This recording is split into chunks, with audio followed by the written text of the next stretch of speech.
Chapter 28. When Hu Qiusheng heard Tan Xiu's ridiculing words, he originally wanted to jump out and scold Tan Xiu. However, when Wei Zhentai stood out, Hu Qiusheng had no choice but to suppress his anger and could only stand aside and sulk. After Tan Xiu vented out the anger in his heart, he did not go too far and began to bury his head in answering the questions. Despite being watched by more than 30 teachers, Tan Xiu did not feel uncomfortable at all. Instead, he wrote one answer after another on the test paper smoothly. One must know that when Tan Xiu was teaching disciples or refining pills in the immortal world, he would be watched by tens of thousands of pairs of eyes almost every time. Tan Xiu could also turn a blind eye to them and do his own things calmly, not to mention there were only 30 pairs of eyes focused on him. Tan Xiu could ignore the existence of more than 30 teachers in the office, but the 30 teachers in the office could not ignore Tan Xiu. Seeing that Tan Xiu did not use his brain and completed more than half of the test questions in just a moment, the teachers in the office could not help but look at each other and frown. Humph, you only know how to play to the gallery. These questions are even difficult for our teachers to answer easily, but you can actually finish them so quickly. Isn't this nonsense? Hu Qiusheng had long been dissatisfied with Tan Xiu's words and actions. At this time, seeing that Tan Xiu was answering the questions so quickly, he could not help but sneer at him. "Teacher Hu, please don't affect Tan Xiu's answer, otherwise we will have to ask you to leave." Almost as soon as Hu Qiusheng's voice fell, Han Qingwu reminded him mercilessly. Seeing that Han Qingwu was angry, the other teachers in the office who had the same feeling as Hu Qiusheng had no choice but to swallow back the words that were about to come out of their mouths and could only silently watch Tan Xiu answering the questions. Hu Qiusheng was infuriated by Han Qingwu's words. If it was another teacher who dared to speak to him like this, he would have already flown into a rage. However, in the face of Han Qingwu, Hu Qiusheng could only endure it. After a period of contact, Hu Qiusheng had already figured out Han Qingwu's temper. He knew that Han Qingwu was not the kind of person who favored personal interests, but a righteous and kind person. Moreover, she was also very principled. This made him not afraid to provoke Han Qingwu. However, Hu Qiusheng knew when to stop. After seeing that Han Qingwu was really angry, he tactfully stopped provoking her. Instead, he sneered in his heart, waiting to see Tan Xiu and Han Qingwu make a fool of themselves. After more than 20 minutes, Tan Xiu had already finished the math paper. Although they knew that Tan Xiu's answering speed in the monthly test was also this fast, after witnessing Tan Xiu finish a set of difficult math papers in half an hour, the teachers of the grade 12 group were still shocked by Tan Xiu's answering speed. Almost as soon as Tan Xiu threw the math paper to the side, Hu Qiusheng snatched the math paper.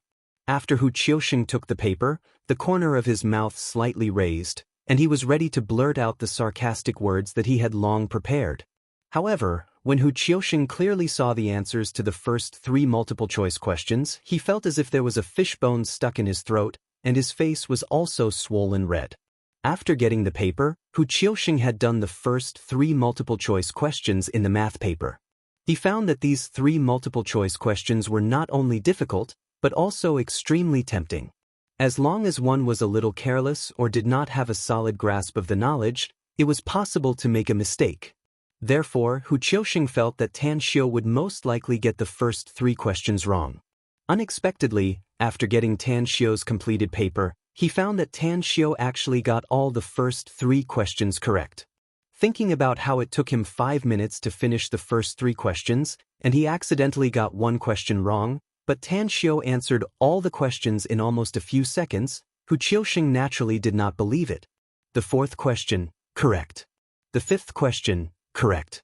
When Hu Qiusheng finished reading the last question and found that all the answers were exactly the same as the standard answers, he felt as if he was struck by lightning, and his face became extremely pale. Wei Zhentai continuously called out to Hu Qiusheng several times, but did not get a response. He was puzzled, and took the paper from Hu Qiusheng's hands to check. Although Wei Zhentai was the principal, he had been in the administrative work for many years. Naturally, he could not be like Hu Qiusheng, who could tell whether the answers were correct or not just by looking at the paper. However, this did not prevent him from judging whether Tan Xiu answered correctly or not, because all the standard answers were in his hands. 10 minutes later, Wei Zhentai carefully checked Tan Xiu's mathematics paper from beginning to end. Then he finally knew why Hu Qiuxing was in a daze after reading Tan Xiu's answer. At this time, Wei Zhentai also had mixed feelings in his heart. He looked at Tan Xiu with gratification, guilt, and even more passion. Tan Xiu's mathematics paper answers are all correct. He got a full score in the mathematics test. Seeing that the other teachers in the third-year group were all looking at him with questioning eyes, Wei Zhentai lowered his voice and said. After saying this, Wei Zhentai suddenly felt a lot older, and he handed the paper to the teacher next to him. Almost at the same time that Wei Zhentai finished reading the mathematics paper, Tan Xiu also finished the comprehensive science paper. Naturally, everyone fought over it, wanting to be the first to see it. With a full score in the mathematics paper as a foundation, the people in the office were also full of expectations for Tan Xiu's comprehensive science paper. Soon, Tan Xiu's comprehensive science paper was also marked. Again, all the questions were correct, and Tan Xiu got a full score again. Then it was the English paper. Excluding the listening part, it got a full score again. Finally, it was the Chinese paper. Excluding the composition part, it got a full score again. Because the English paper didn't need to do the listening part, and the Chinese paper didn't need to do the composition part, only an hour and 10 minutes had passed when Tan Xiu finished 4 sets of papers. This amount of time was not even enough for the others to finish a set of papers.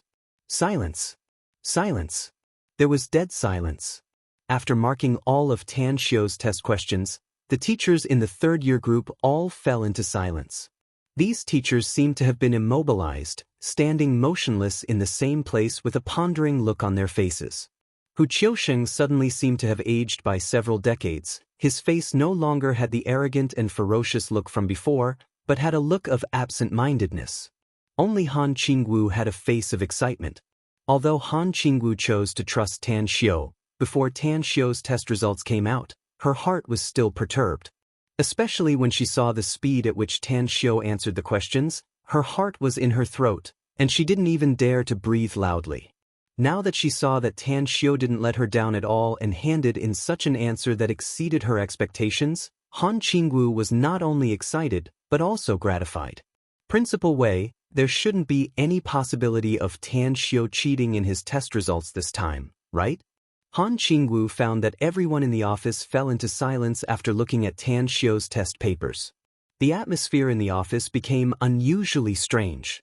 Han Qingwu was silent for a long time, and then she asked carefully.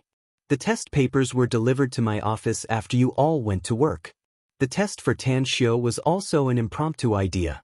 I even opened the test papers in front of you all. How could Tan Xiu cheat? Wei Zhentai's loud voice sounded in the office, and it could be considered as confirming Tan Xiu's test results this time.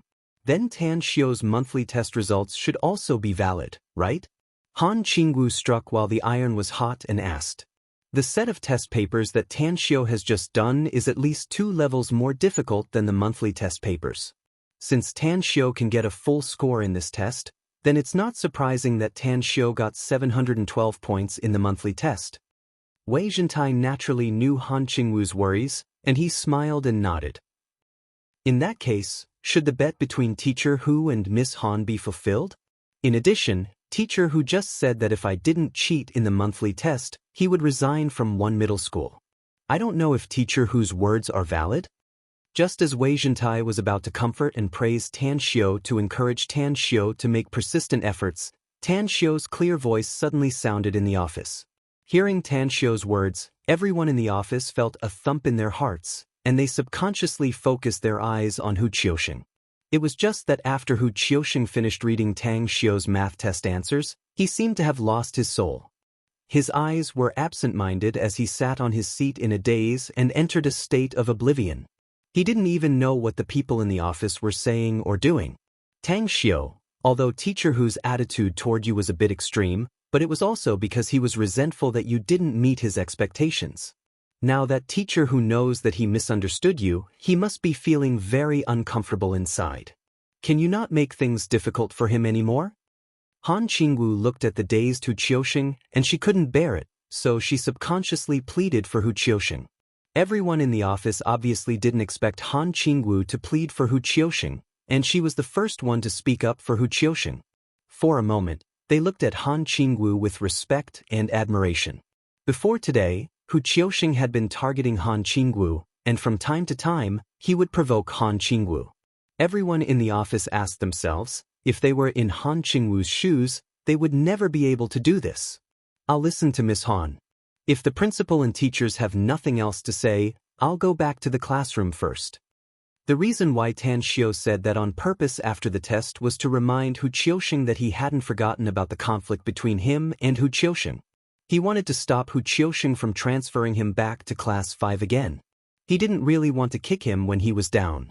Since he had achieved his goal, and Han Qingwu pleaded for Hu Qiusheng, Tan Xiao was happy to do Han Qingwu a favor at little cost. Not only did he help Han Qingwu, he also showed his generosity. Just as Tan Xiao was about to step out of the office, Wei Zhentai suddenly asked, "Student Tan Xiao, can I ask you a question? Did your grades improve in the past month, or have they never dropped?" "Principal, is this question very important?" Tan Xiao stopped in his tracks and said with a faint smile, "Principal, instead of paying attention to this question, why don't you care about the students with average grades? After all, there are nearly 1,000 high school students every year, but only a few dozen of them can get into key universities and famous universities. What do you think, Principal?" After saying that, Tan Xiao turned around and left, not giving Wei Zhentai any chance to speak. In the office, after a long period of silence, Wei Zhentai let out a sigh. His originally straight back suddenly bent, and a few traces of regret appeared on his face. The other teachers also had thoughtful expressions on their faces. Chapter 29. In order to stimulate the students of grade 12, Xingxing No. 1 High School would post the results of the top 500 students of the monthly test on the bulletin board at the school gate. The school would also reward the top 100 students with a generous amount of cash. The first place would be rewarded with 10,000 yuan, the second and third places would be rewarded with 6,000 yuan, the fourth to sixth places would be rewarded with 3,000 yuan, the 7th to 10th places would be rewarded with 1,000 yuan, the 11th to 50th places would be rewarded with 500 yuan, and the 51st to 100th places would be rewarded with 100 yuan. Because of the various measures taken by the school, a strange scene would appear in Xingxing No. 1 High School on the first Monday of every month. After hearing the bell, all the students didn't rush to the cafeteria one after another. Instead, they all gathered in front of the bulletin board at the school gate. Not only grade 12 students gathered in front of the bulletin board, but grade 10 and grade 2 students also couldn't help but look at the results. This was because not only the people they knew were on the list, but the dazzling names and results on the list were also their goal and motivation. Wow, the first place of this monthly test actually scored 712 points. Am I seeing things? Yang Jian's results improved again. No wonder he's a straight-A student. If he had this result in the college entrance examination, he would probably be able to choose Jinghua University or Shuemu University. No, the first place is not Yang Jian. It's a strange name. Who knows Tan Xiao? How come I've never heard of him before? He actually scored 79 points higher than the second place Yang Jian. The first place on the list was the most eye-catching and also the one that everyone paid the most attention to. When the students of Xingxing No. 1 High School found out that Yang Jian, who had occupied the first place for a long time, had been replaced by someone else, there was an uproar under the bulletin board. Everyone thought there was something wrong with their eyes. After all, there was a process to improve one's results. A guy who had never been in the top 10 suddenly appeared at the top of the list, which was an eyesore no matter how they looked at it. I know Tan Xiao. He's in our class 5. He once entered Xingxing No. 1 High School with the highest score in the city. During his first year of high school, he excelled in all kinds of exams and competitions, including the first place in all subjects. Tan Xiao is in our class 10. Look at the note behind his name, he's also in class 10. What does he have to do with your class 5? Isn't there something wrong with Tang Xiao's brain? How could he suddenly emerge as a new force this time? Could it be that the rumors are wrong? Could it be that Tang Xiao has been pretending to be a pig to eat the tiger for the past 2 years and deliberately threw the test? Most of the students didn't know about Tan Xiu's situation, but not everyone knew about Tan Xiu's situation. Among them, the students of classes 5 and 10 were the most familiar with Tan Xiu's information. When the students of the two classes saw that Tan Xiu had scored 712 points, they were not only surprised, but also amazed and worshipped him. No, it's impossible. Tan Xiu couldn't have scored so high. His results must be fake. Yang Jian stared at Tan Xiu's name and score with red eyes, and he roared hysterically. Yang Jian, just accept your fate. If boss cheated in the monthly test, I bet Qiu Lohu would have jumped out and made a fuss. I don't mind telling you one thing. This morning, boss was called to the grade 12 office for a retest. After the retest, all the teachers, including the principal, confirmed that boss's results are real and valid. As soon as Yang Jian finished his words, he heard a sneer. It was Yuan Chuling, who was standing behind Yang Jian. Tan Xiu didn't hide the fact that he was called to the grade 12 office for a retest from Yuan Chuling, and he also didn't hide it from Qing Yannan. Although Yuan Chuling and Qing Yannan didn't believe what Tan Xiu said at the time, and they didn't believe that Tan Xiu could score 712 points, they had to accept the fact slowly. In the 4 classes in the morning, almost every teacher would praise Tan Xiu generously after entering the classroom, and some teachers even directly invited Tan Xiu to stand on the podium to explain the monthly test paper. Although the students of class 10 had poor results, it was only because they didn't put too much effort into their studies, and it wasn't because they had a problem with their IQ. It could be explained as a coincidence that a teacher expressed goodwill to Tan Xiu. It could be explained as a coincidence that 2 teachers expressed goodwill to Tan Xiu. When all the teachers expressed goodwill to Tan Xiu, there was only one possibility, and that was that Tan Xiu's academic results had convinced these teachers and made them admire and approve of Tan Xiu from the bottom of their hearts. Boss's results plummeted after the first year of high school. Do you really think that his results have dropped? He's just tired of all kinds of exams and competitions, so he purposely slacked off during the exams. I didn't expect that when boss gave the first place to you, not only did you not know how to thank him, but you also did your best to humiliate him. Now that boss is starting to get serious, I want to see how you can compete with boss. You're not a good person, and that Qiu Lohu is not a good person either. Boss originally planned to show his true abilities during the college entrance exams, but you guys just had to be so aggressive. Not only did you want to kick boss out of class 5, but you also wanted to kick boss out of the school. So boss had to show some of his true abilities and teach you snobs a lesson, and don't look down on others through the cracks of the door. Seeing Yang Jian's dumbfounded expression, Yuan Chuling was extremely happy. Without waiting for Yang Jian to reply, he spat out all the words that he had buried in his heart for a long time like a machine gun. Faced with Yuan Chuling's insults, Yang Jian really wanted to refute and even directly beat up Yuan Chuling. However, Yang Jian, who had already experienced Yuan Chuling's tongue, knew that the only area where he could beat Yuan Chuling was his academic results. When it came to arguing, he was miles away from Yuan Chuling. As for fighting, he was even less of a match for Yuan Chuling. The person who got first place was Tan Xiu, not you, so why are you so smug? Yang Jian glanced around and realized that Tan Xiu wasn't near the announcement board. He curled his lips, threw out a sour sentence, and turned to leave. Tan Xiu is my boss, how can I be happy for him? Yuan Chuling was choked by Yang Jian's words, and only after Yang Jian's figure disappeared into the crowd did he yell at the crowd. In the crowd, Su Xiangfei clearly heard the conversation between Yuan Chuling and Yang Jian, and his face turned extremely ugly. Su Xiangfei already knew that Tang Xiu had obtained the first place in the whole cohort in the monthly test even before the results were announced in the morning. This morning was a kind of torture for Su Xiangfei. Because the people around Su Xiangfei drew a clear line with him, and all gathered around Tan Xiu and Yuan Chuling. Su Xiangfei, who had always enjoyed the treatment of being surrounded by stars, suddenly became a loner. The teachers who usually doted on Su Xiangfei seemed to have forgotten about Su Xiangfei's existence today, and all their eyes were focused on Tan Xiu. Although Tan Xiu and Yuan Chuling didn't taunt or ridicule Su Xiangfei, the other students' gazes made him feel uneasy. He never found sitting in a classroom so uncomfortable. This day was destined to be the day that Tan Xiu rose. This day was also an unforgettable day for many students of Xingqing No. 1 High School.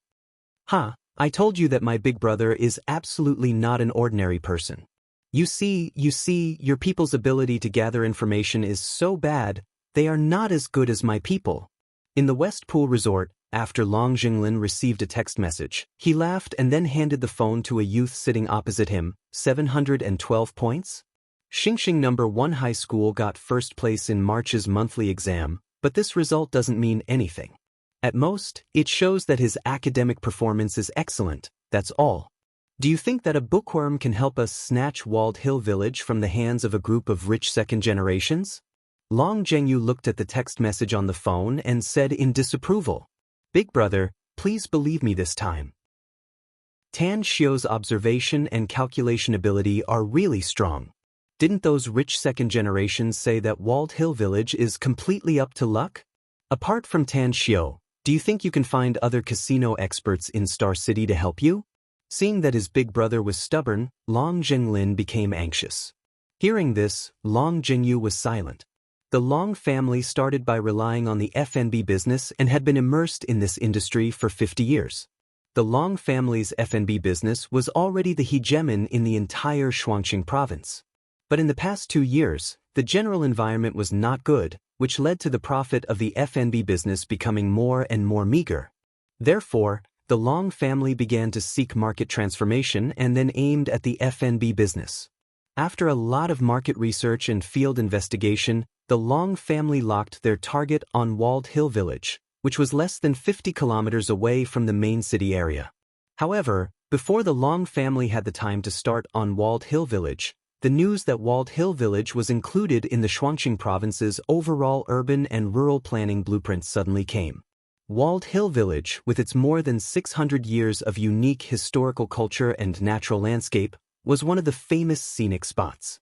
After this news spread out, all the rich second generations in the Shuangqing province rushed to Walled Hill Village, wanting to get a piece of the cake. Originally, those rich second generations didn't have any confidence in developing Walled Hill Village.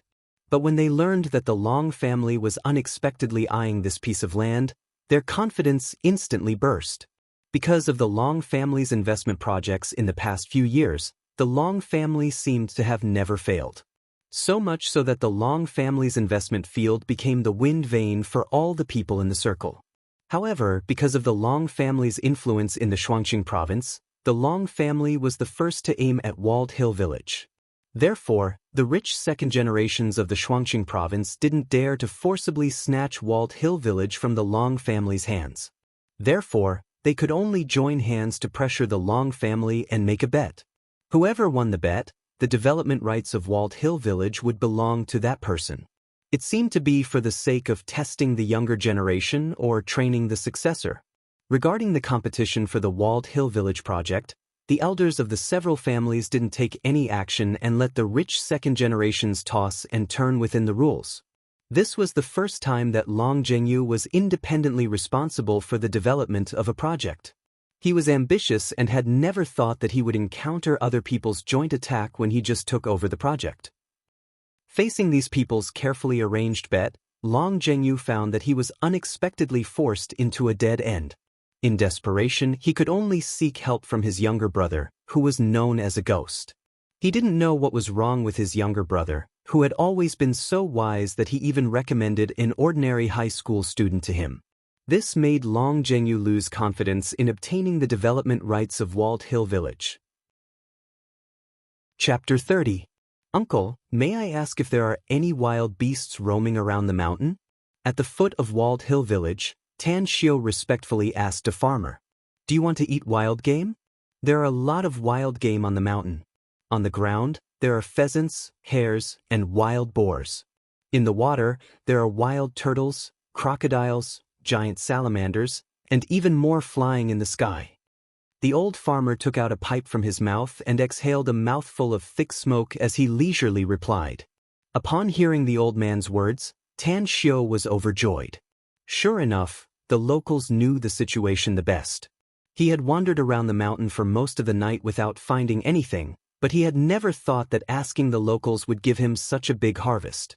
Just as Tan Xiu was about to ask where he could find these wild beasts, the old farmer let out a long sigh and said, "But that was a matter from more than 10 years ago.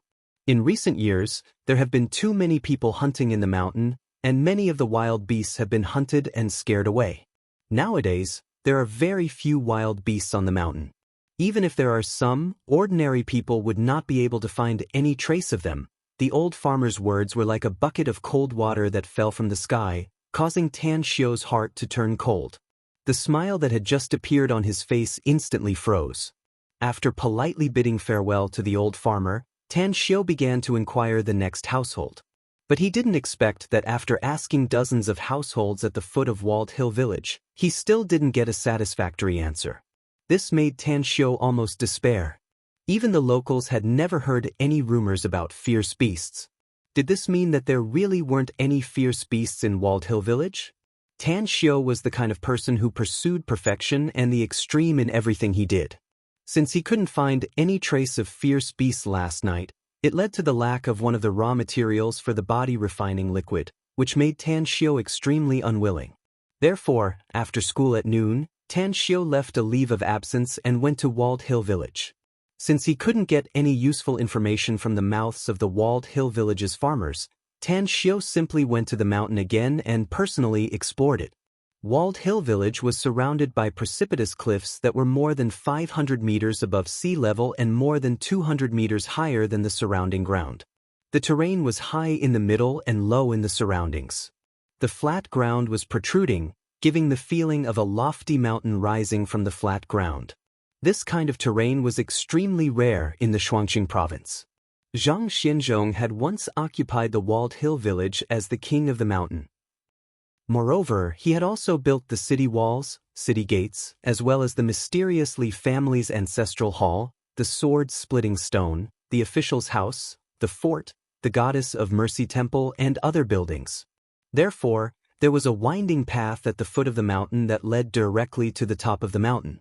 However, because the road was too roundabout, Tan Xiu did not walk along the road. Instead, he chose to climb up the mountain. Along the way, Tan Xiu saw several turtle doves hiding in the depths of the forest. They were almost bitten by venomous snakes and scorpions. If ordinary people saw these wild beasts, they might be overjoyed. Unfortunately, what Tan Xiu wanted to find were fierce beasts and not to satisfy his appetite. Therefore, there was not even the slightest ripple in his heart when he saw these wild beasts. After half an hour, Tan Xiu had successfully climbed to the top of the mountain. In his hands were several turtle doves, hares, and more than a dozen venomous snakes.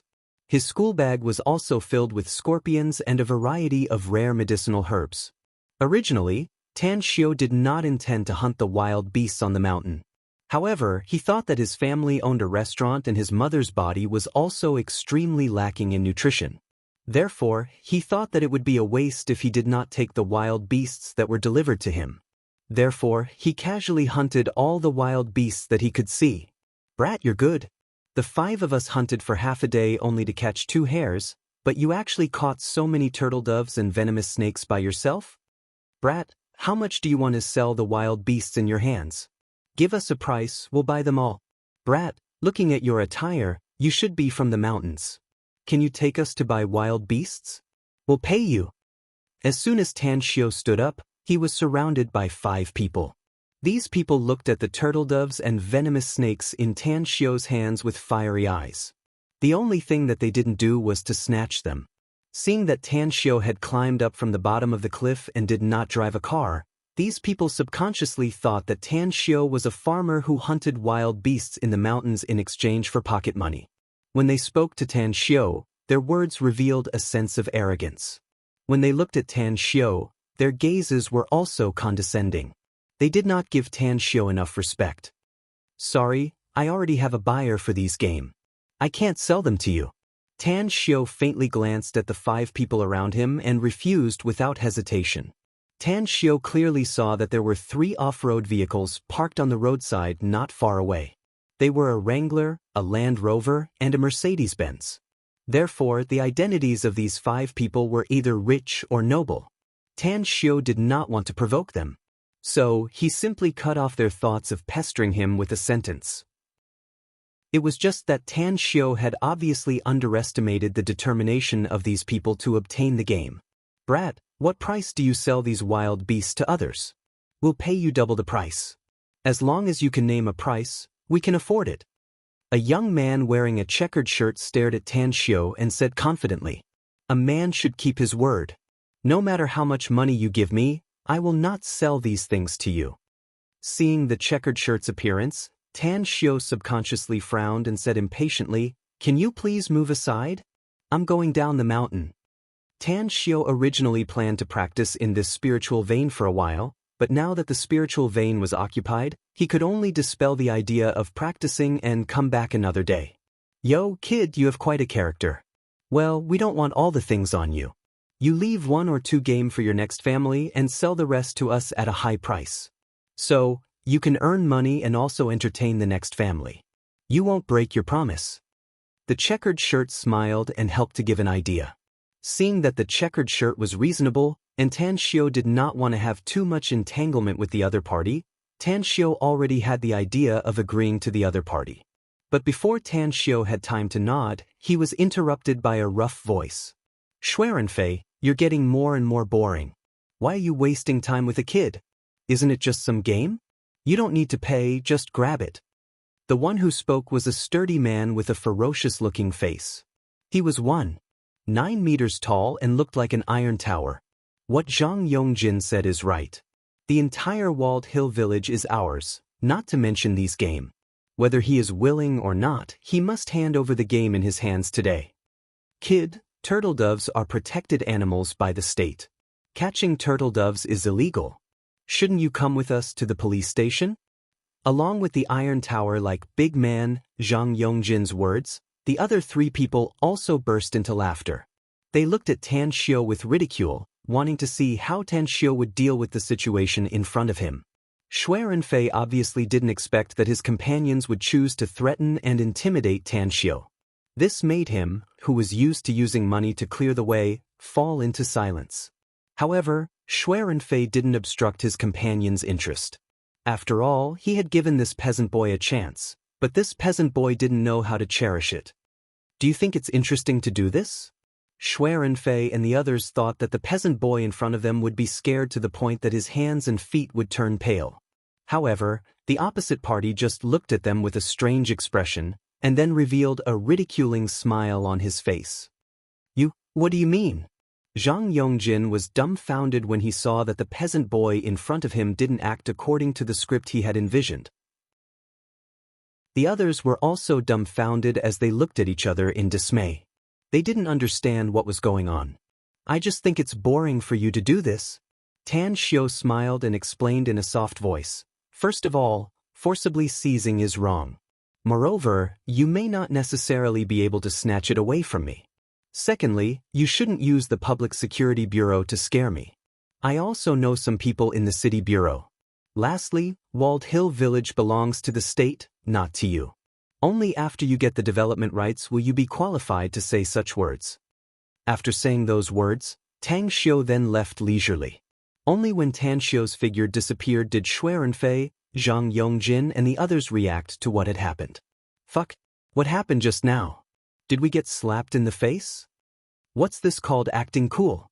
Are the youngsters nowadays so fierce? No, I can't swallow this.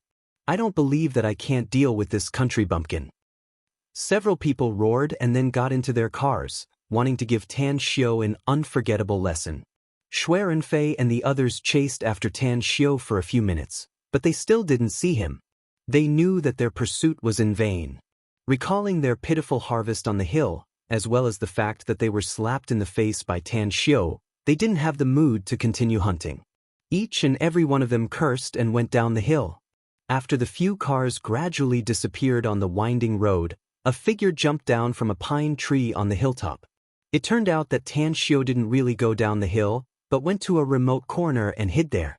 Tan Xiu originally intended to temporarily avoid the peak and come back another day.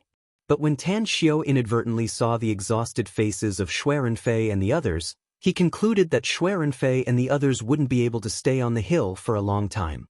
Therefore, he dispelled the idea of going down the hill. Tan Xiao specifically asked for a leave of absence for a long time in order to thoroughly explore Walled Hill Village.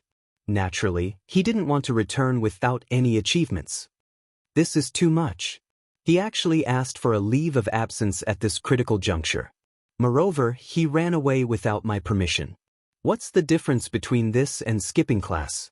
While Tan Xiao was leisurely strolling around Walled Hill Village, Han Qingwu, who had taken the leave of absence from Yuan Chuling's hand, almost went crazy. Yuan Chuling, you and Tan Xiao are good friends.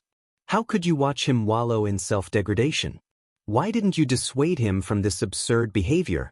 After condemning Tan Xiao's vile behavior, Han Qingwu quickly pointed her muzzle at Yuan Chuling. It was as if Tan Xiao's leave of absence was instigated by Yuan Chuling. If it was Hu Qiusheng who dared to shout at him like this, Yuan Chuling wouldn't have been able to restrain himself and would have already flung his sleeves and left.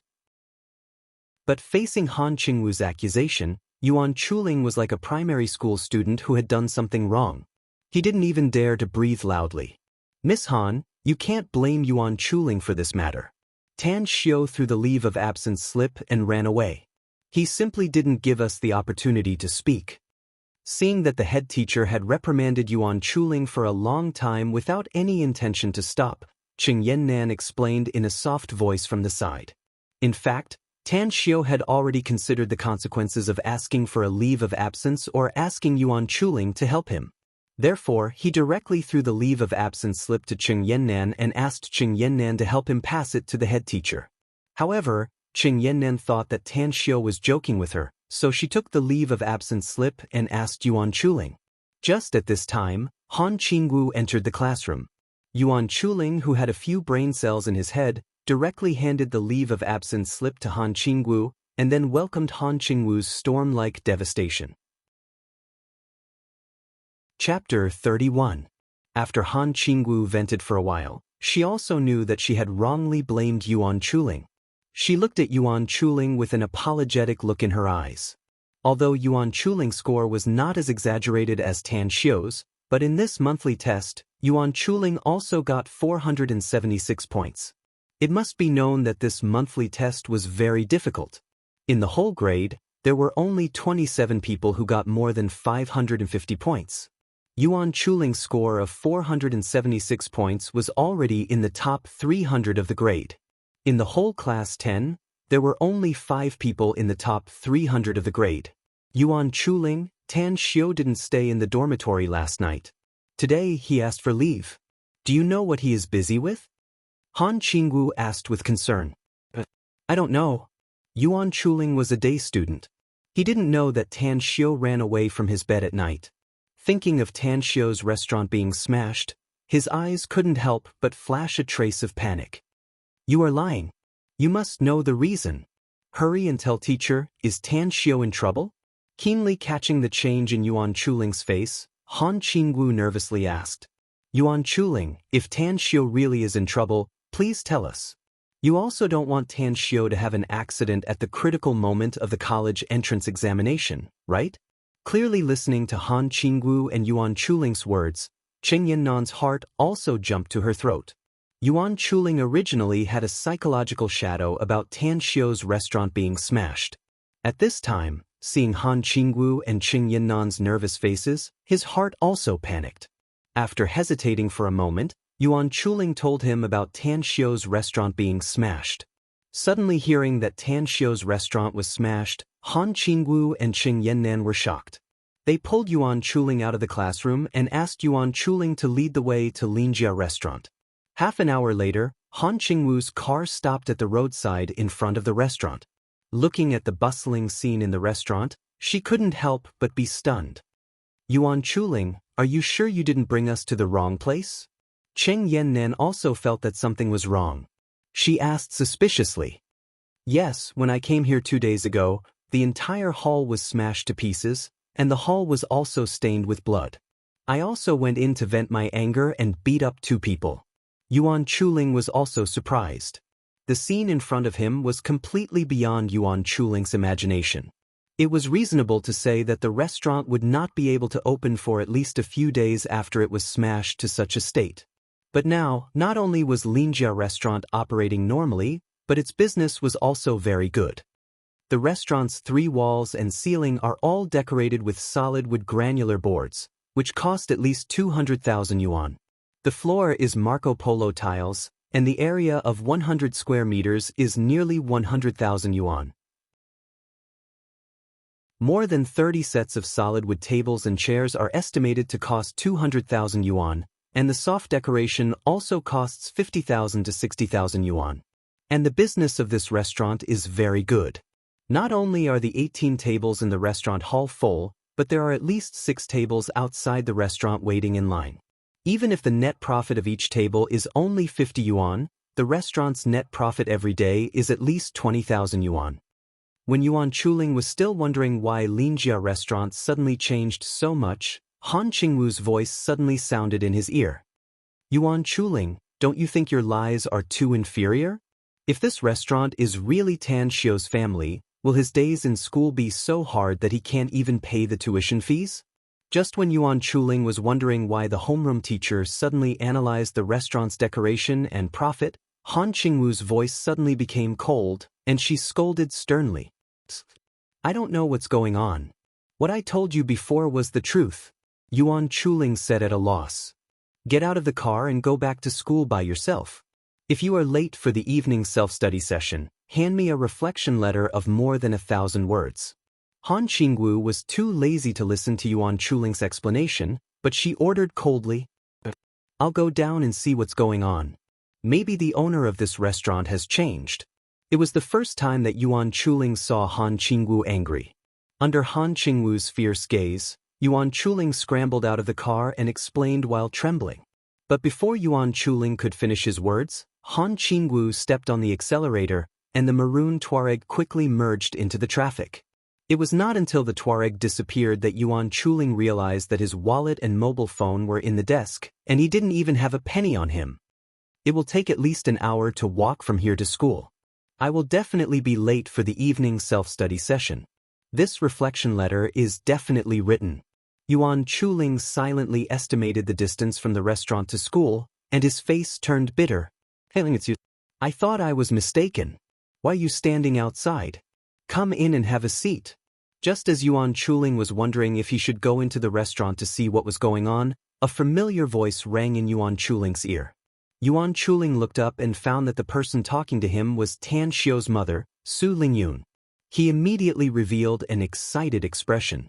He finally had money to pay for his journey back to school. Auntie, have you transferred the restaurant? Yuan Chuling looked up and down at Su Lingyun.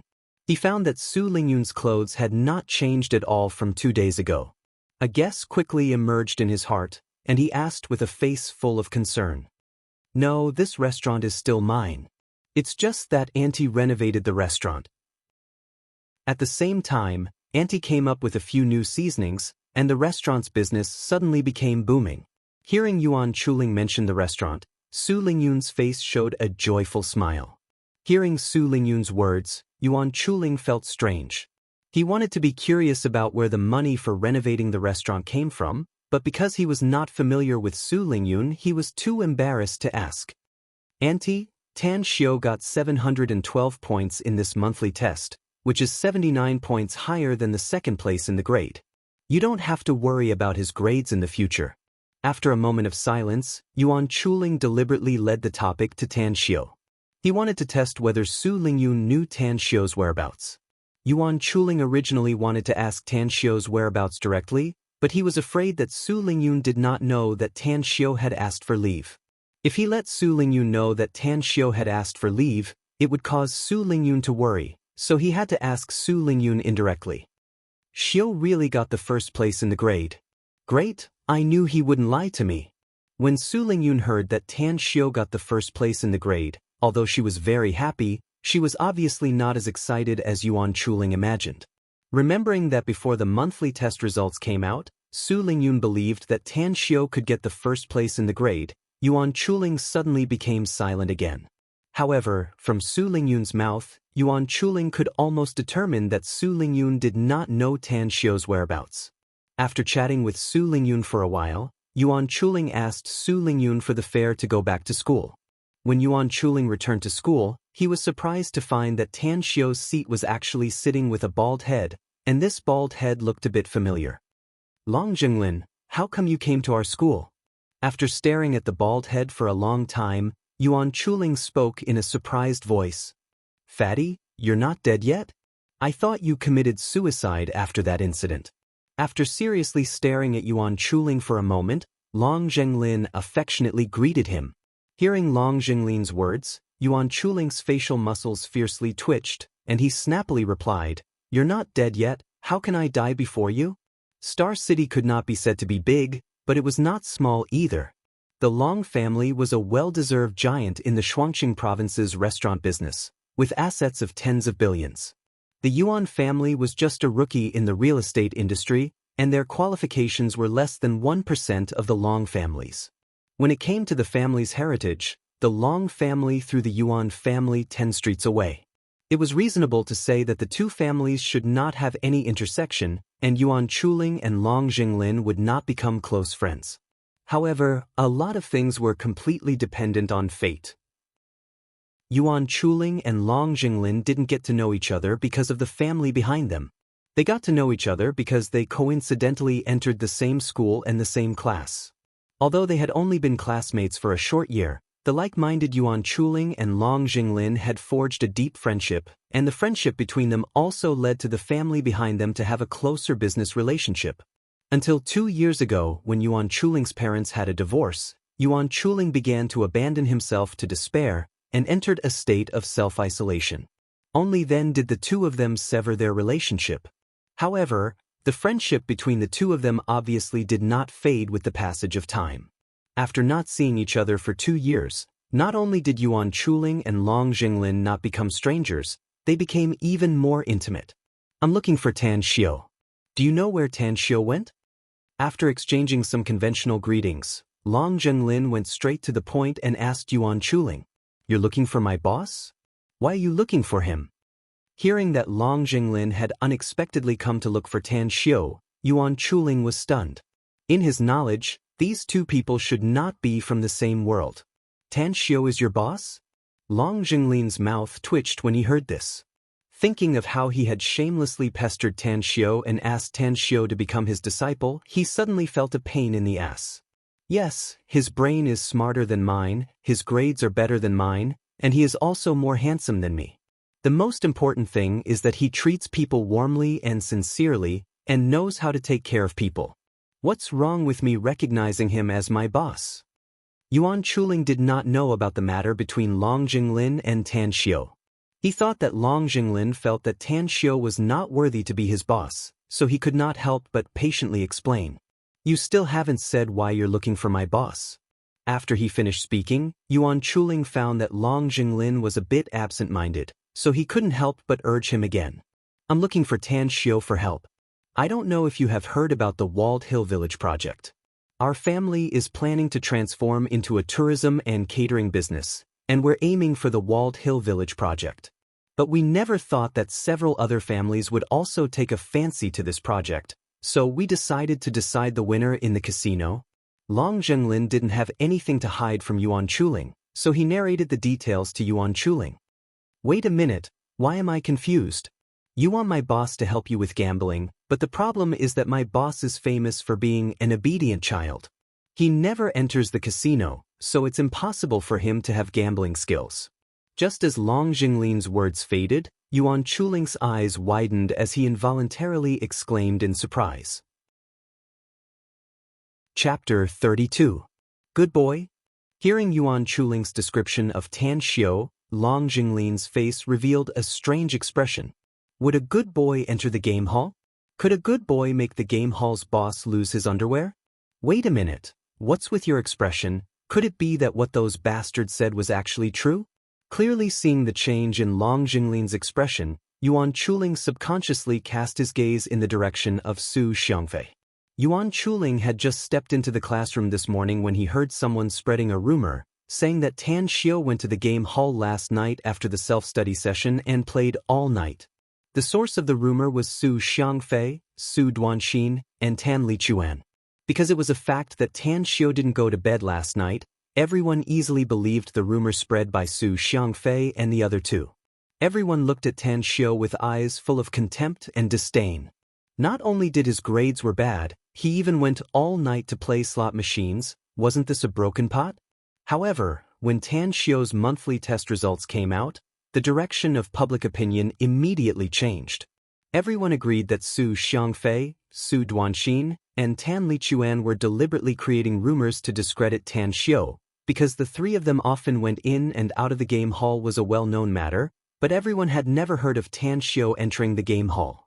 Moreover, entering the game hall wasn't a big deal. Most of the ordinary class students had entered the game hall, and there were many people who played games all night, so even if what Su Xiangfei and the others said was true, the students of class 10 didn't hate Tan Xiu in the slightest. On the contrary, they felt that the distance between them and Tan Xiu was closer, and not so far away. On the contrary, the actions of Su Xiangfei, Su Duanxin, and Tan Lichuan were very despicable. Whether it was spreading rumors or tattling behind their backs, they were not the actions of gentlemen and were considered to be immoral. This was the power of scoring 712 points in the monthly test. This was the power of being the top student in the year.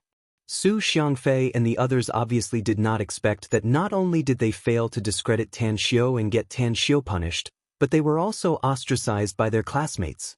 It was a typical case of going for wool and coming home shorn, suffering a double loss. Those bastards? Following Yuan Chuling's gaze, Long Zhenglin looked in the direction of Su Xiangfei's group, and a cold light flashed in his eyes. Yesterday, Su Xiangfei, Su Duanxin, and Tan Lichuan had been following behind Tan Xiu, and Long Zhenglin was naturally aware of it, because he was also following behind Tan Xiu. Moreover, he also heard the words of these three people disrespecting Tan Xiu. Long Zhenglin previously thought that these three people were completely passers-by, and that they were just jealous of Tan Xiu's rampage in the Health and Prosper Club, so they said those words.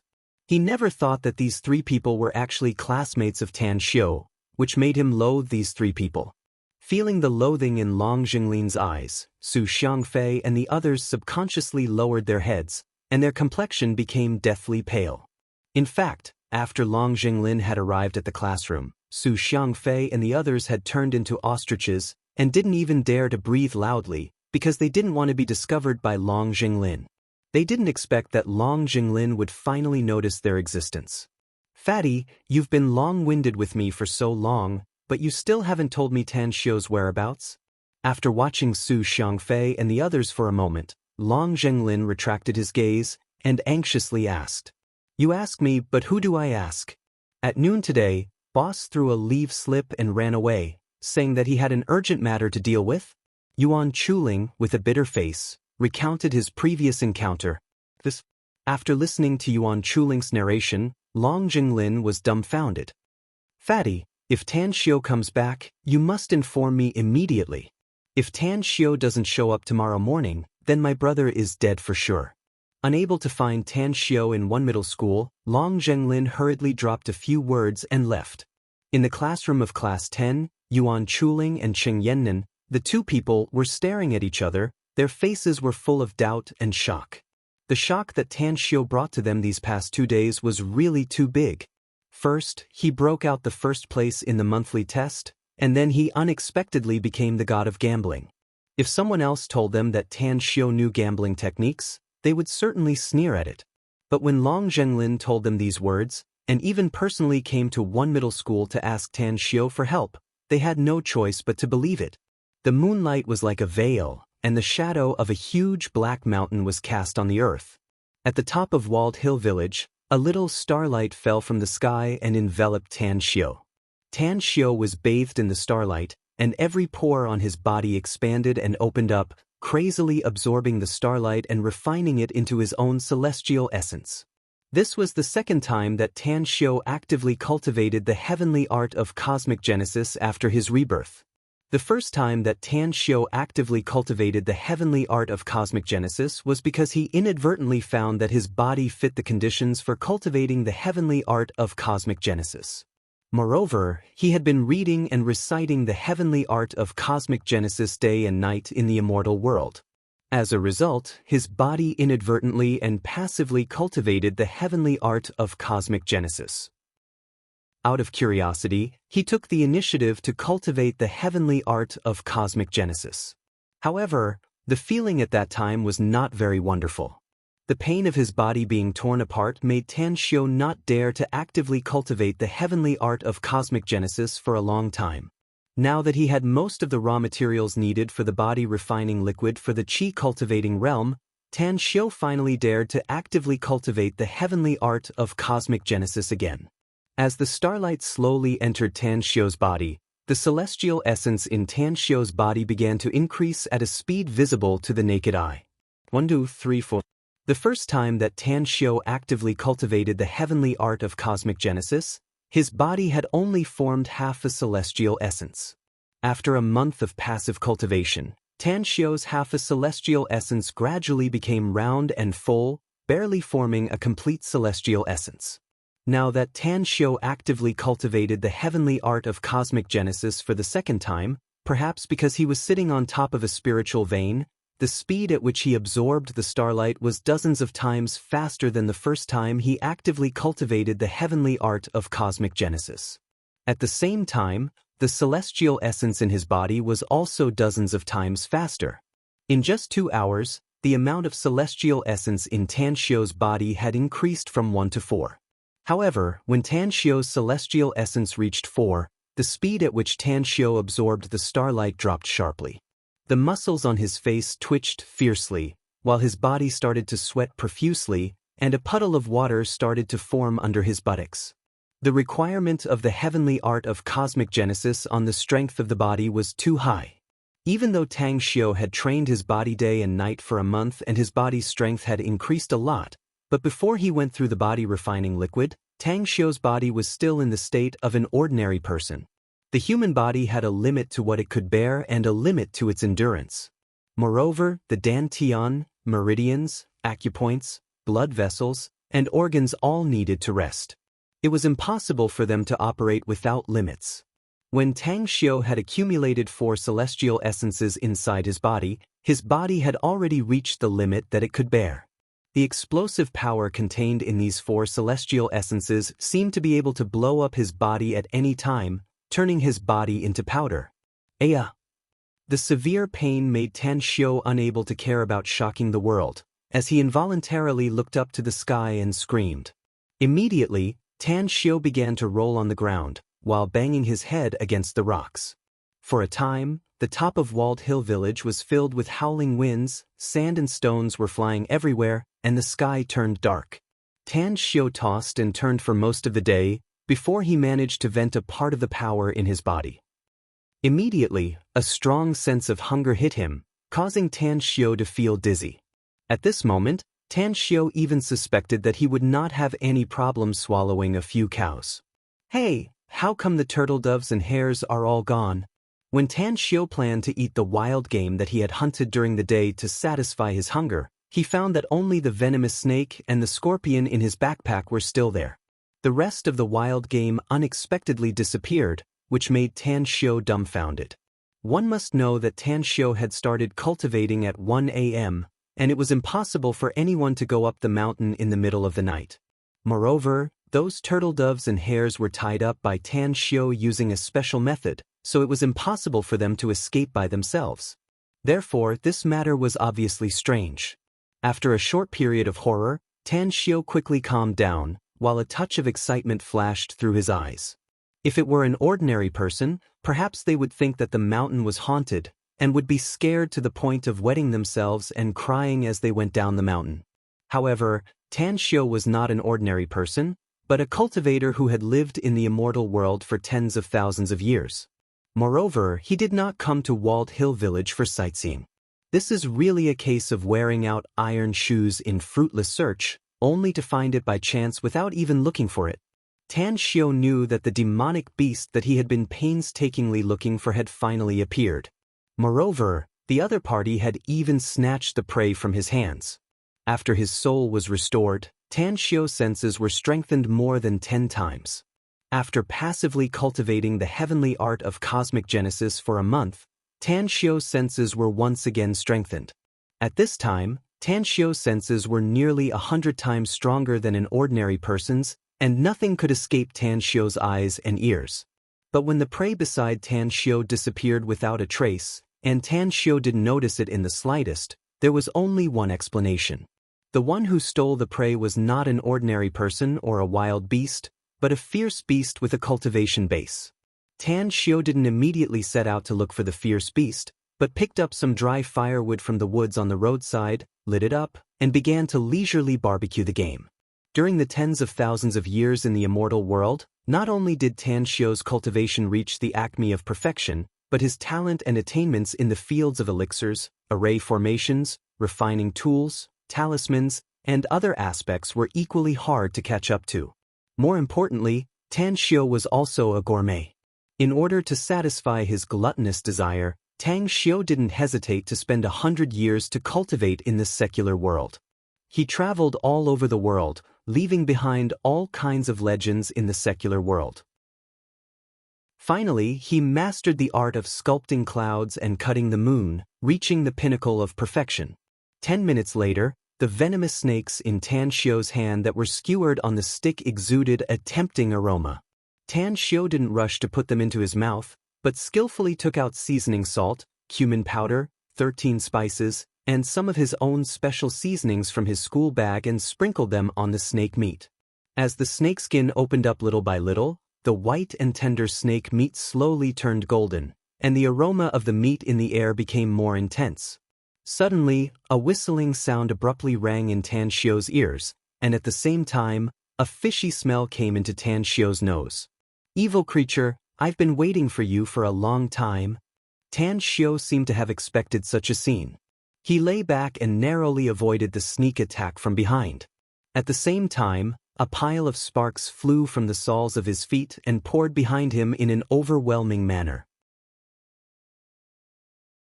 Chapter 33. Almost at the same time that Tan Xiu's body fell backward, a thick rattan as thick as a bucket fiercely lashed in the direction of Tan Xiu.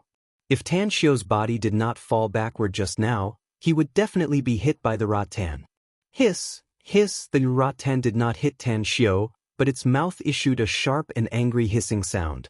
The thing that suddenly launched a sneak attack on Tan Xiu was impressively a huge python. The python's sneak attack did not hurt Tan Xiu, but its eyes were injured by the burning wood that Tan Xiu kicked up with the tip of his foot. As if it was angered by Tan Xiu, the python suddenly soared into the air and sprayed a scarlet mist from its mouth, covering everything within a radius of tens of meters. Its body was like an arrow that left the bow, directly shooting towards Tan Xiu. Even if he held his breath, Tan Xiu still felt dizzy. It turned out that this scarlet mist actually contained a highly toxic poison. It could not only enter the human body through breathing, but also penetrate deep into the human body through the skin. Tan Xiu was still an ordinary person. It was already very good for him to be able to foresee and take precautions, and to hold his breath in advance. With his current cultivation base, he simply could not control the opening and closing of the pores on his body. Like a donkey rolling on the ground to avoid the python's attack, Tan Xiu took out a triangular dagger from his bag and fiercely stabbed it towards the python. Although he once again avoided the python's attack, Tan Xiu's face became extremely ugly. After the strenuous exercise, although Tan Xiu's mouth and nose could still rely on his willpower to insist on not breathing, but the pores on his body opened sharply, causing the poisonous mist in his body to increase. "I must finish this quickly, otherwise, I am afraid that I will die here today." After feeling the poison spreading in his body, Tan Xiu's eyes flashed a touch of coldness, and his mind instantly became clear. In the next moment, Tan Xiu's hand already had a handful of herbs. He carelessly stuffed the herbs into his mouth and rolled into the firewood. Enduring the pain from the burning firewood on the soles of his feet, Tan Xiu looked at the giant python with a burning desire to fight. Previously, Tan Xiu only thought about coming to Walled Hill Village to look for the fierce beasts, so he simply didn't spend any effort to estimate the danger of the fierce beasts. But the danger of this python in front of him was obviously beyond Tan Xiu's expectation, and he was caught off guard.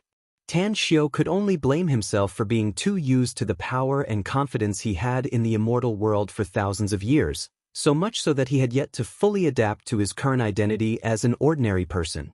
Fortunately, in order to prevent himself from being poisoned while walking in the mountains, Tan Xiu picked some antidote herbs while climbing the mountain.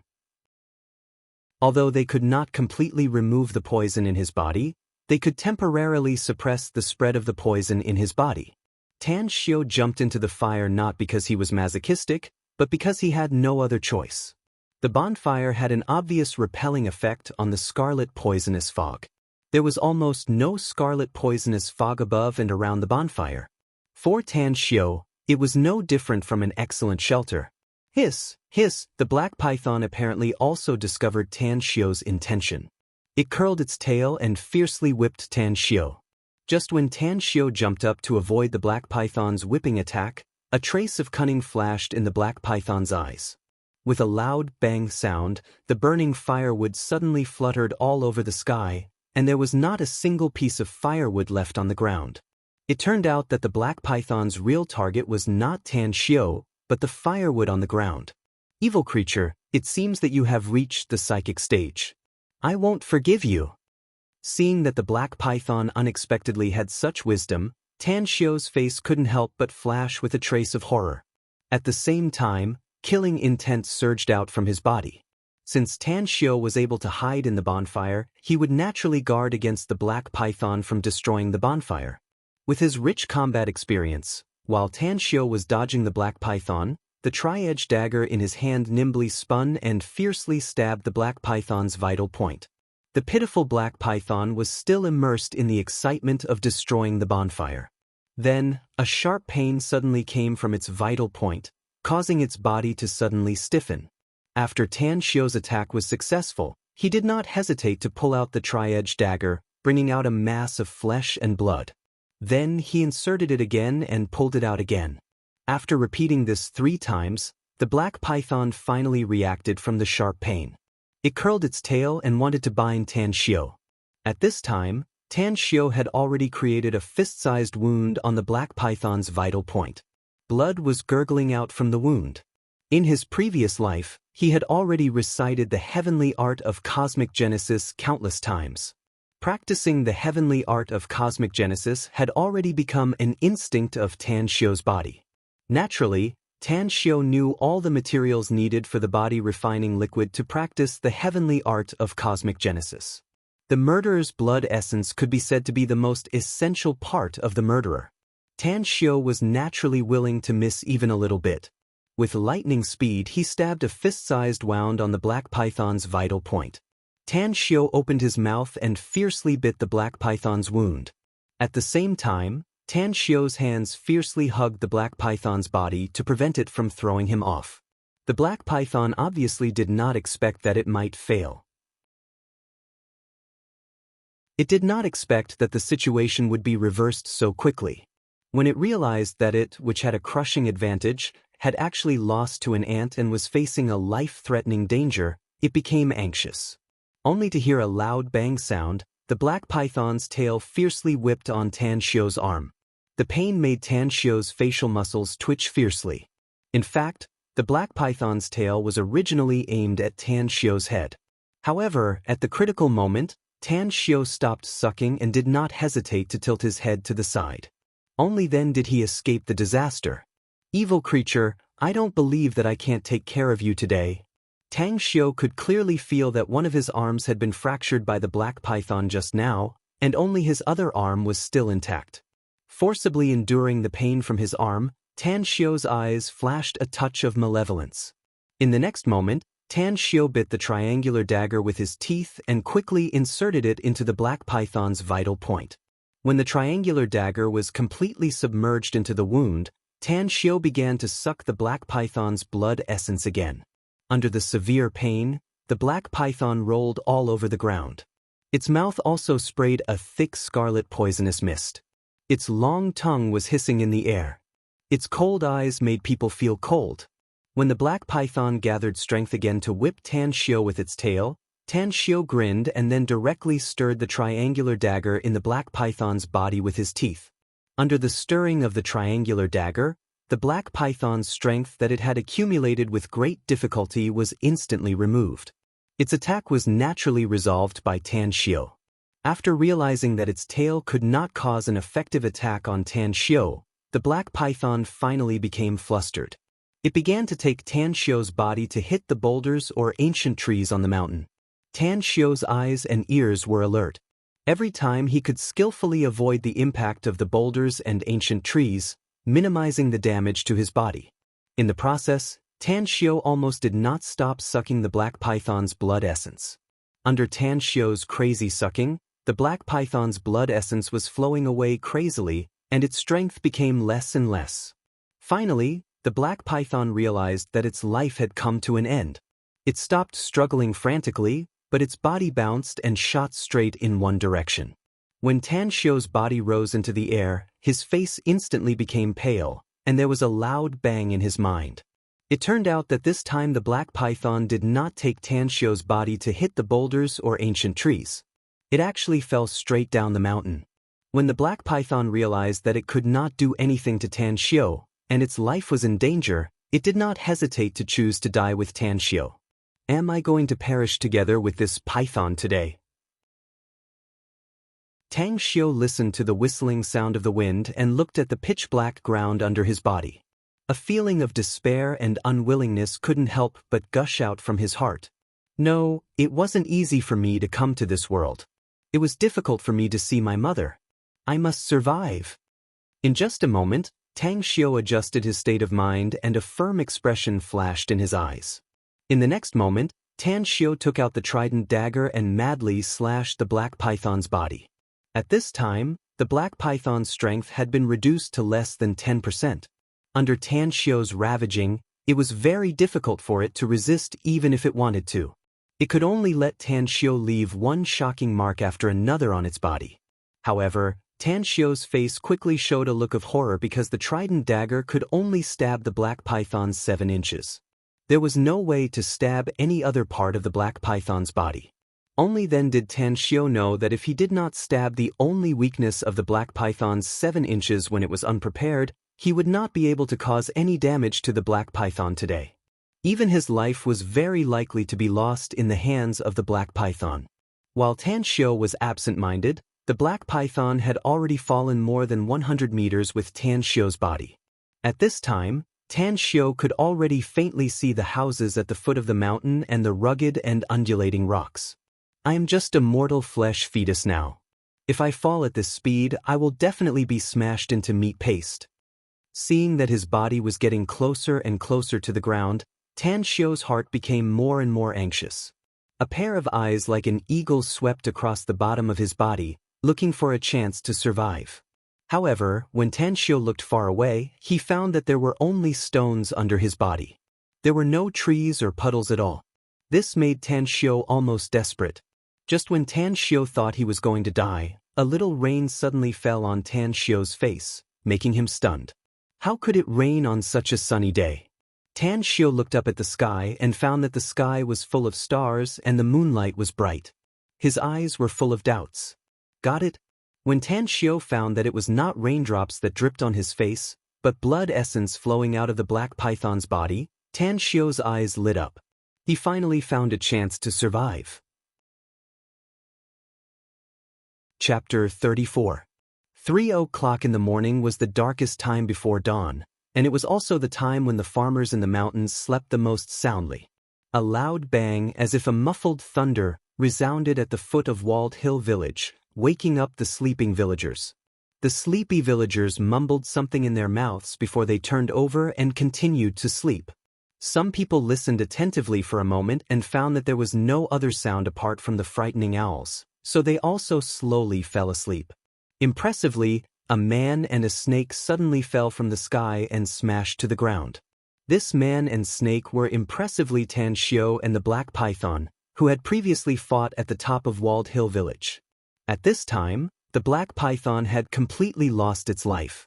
Its body curled into a ball, and in the center of the ball, Tan Xiu was grimacing in pain with a face full of lingering fear. At the last moment of life and death, Tan Xiu found that the black python's breath was very weak and didn't have any strength to resist. He rolled his eyes and didn't hesitate to wrap the black python's body around his body. In just a few breaths of time, Tan Xiu wrapped himself tightly like a rice dumpling, completely not exposing any part of his body. The black python was the first to discover Tan Xiu's intention. It subconsciously wanted to use its rock-hard flesh and huge strength to crush Tan Xiu into meat paste. But just as the black python had this thought, its body had already crashed to the ground. Under the huge impact, the black python, whose life was hanging by a thread, directly died. It was no longer able to injure Tan Xiu in the slightest. Even its rock-hard flesh was lacerated by the huge impact.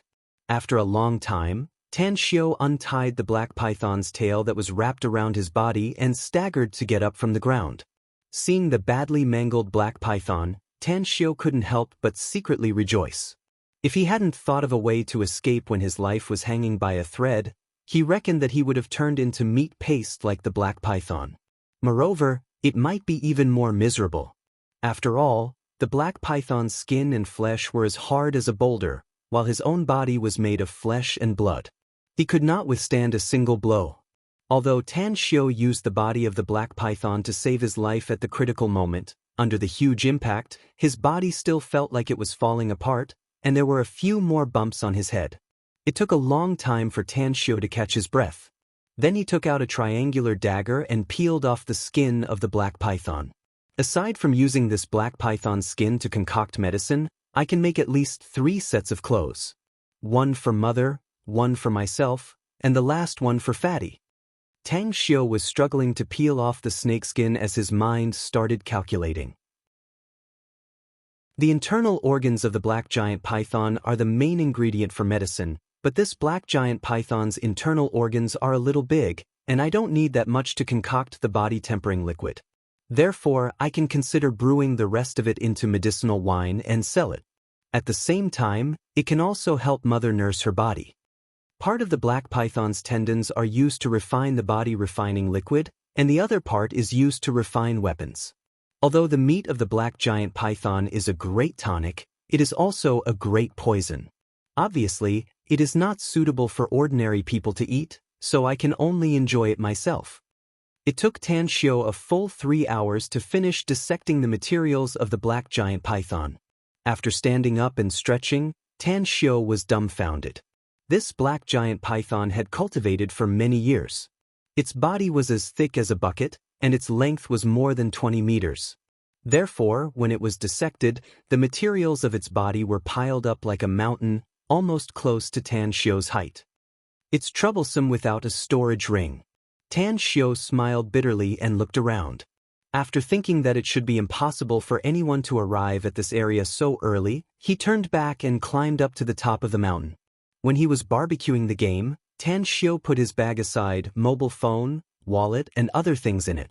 Half an hour later, Tan Xiu successfully climbed to the top of the mountain and found his bag in a mess. The rare herbs in the bag had been destroyed in the fight between Tan Xiu and the black giant python, and some special emergency items had also been destroyed. To Tan Xiu's relief, when he took out the mobile phone he bought last night from the bag, he found that the mobile phone's screen was still stubbornly lit. If the mobile phone was broken, Tan Xiu wanted to transport the materials of the black giant python back to the main city, and it was unknown how many people would be alarmed. Ban's Ho, find me a good sealed truck, and ask Dingzi to help rent a freezer. After the phone was dialed, Tan Xiu ordered in a deep voice. Ban's Ho and Dingzi were the small punks who had followed Zeta Persei to make trouble in the Linjia restaurant a few days ago. After being ruthlessly cleaned up by Tan Xiu, they now followed Tan Xiu's lead and obeyed Tan Xiu's orders. It turned out that after Tan Xiu had ruthlessly cleaned up Zeta Persei and the others in the restaurant that day, Tan Xiu did not easily let the 7 people go. Instead, he did something to them, in case they did not keep their promise, and directly ran away regardless of the renovation of the restaurant. After Zeta Persei and the others left the restaurant, they indeed turned a deaf ear to Tan Xiu's words. Zeta Persei was like this, the green-haired punks were like this, and so were Ban's Ho and Dingzi. Naturally, the others were no exception. After being tortured by Tan Xiu, they could not wait to hide as far away from Tan Xiu as possible, because the impression Tan Xiu had left on them was too deep. He was ruthless, indifferent, cruel, ruthless, and incomparably powerful, making them not even have the strength to resist. Zeta Persei and the others felt that as long as they found a place to hide, it would be impossible for Tan Shio to find them.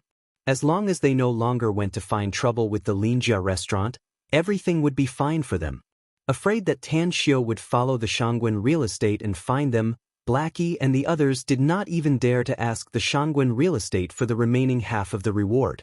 After most of the day had passed, when they learned that Tan Shio had only strolled at the entrance of the restaurant for a while and then left, seemingly unable to do anything to them, Zeta Persei and the others were secretly delighted, feeling that their decision was correct. After that night, Zeta Persei and the others regretted their decisions so much that their faces turned green. Almost at the same time, Zeta Persei and the others began to feel severe pain all over their bodies. Whether they went to the hospital or found an orthopedic doctor, they could not find any problems with their bodies at all, and there was no way to relieve the pain. After Zeta Persei and the others asked each other about their situation, they were sure of one thing, that the severe pain in their bodies was related to Tan Shio, and only Tan Shio could help them relieve the pain. Then, the 7 of them did not care that their injuries had not healed, nor did they care that it was already late at night. They all gathered in front of the entrance of the Linjia restaurant. Naturally, Tan Shio could not wait for them in the middle of the night at the Linjia restaurant.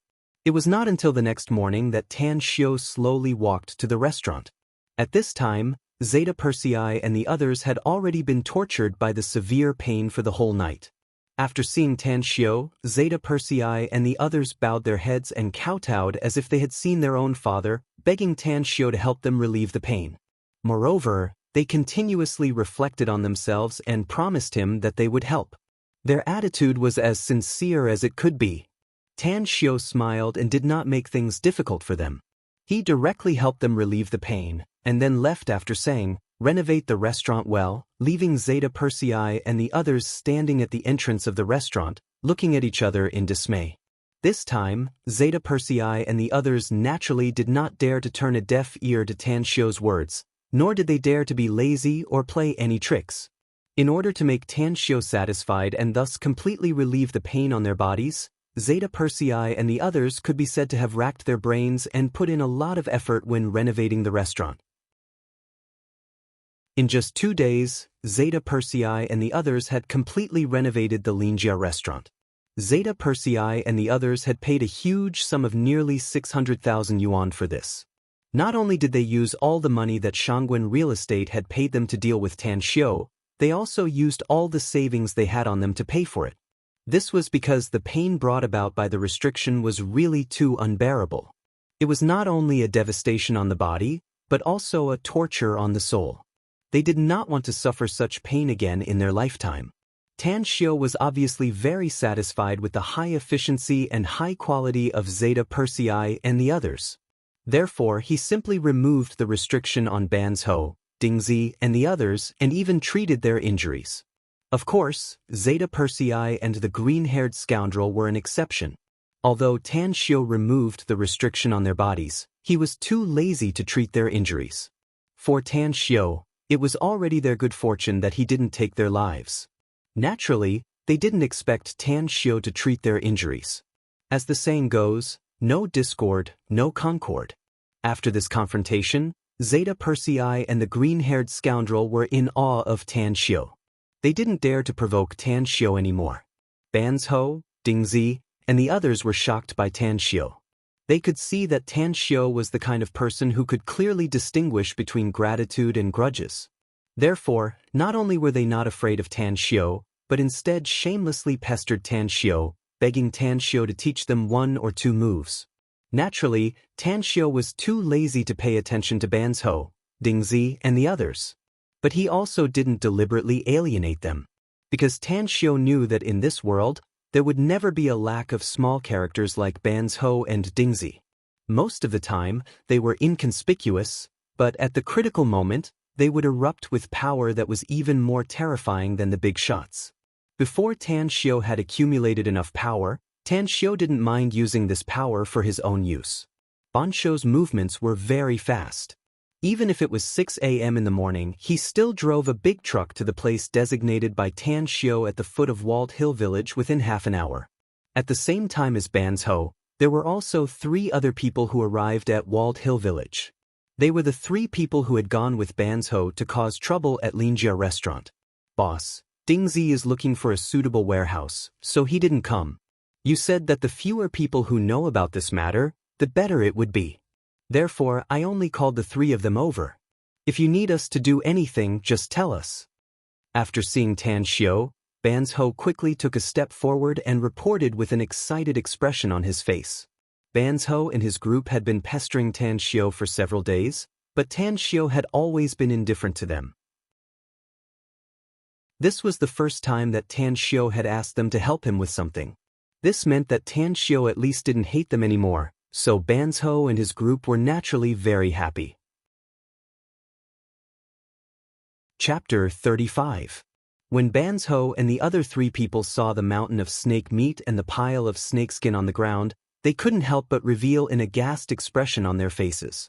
Oh, boss, you didn't kill the evil dragon in the Walled Hill Star Lake, right? Ban's Ho glanced at the battered and exhausted Tan Xiao as he asked with a stutter. Evil dragon? What's going on?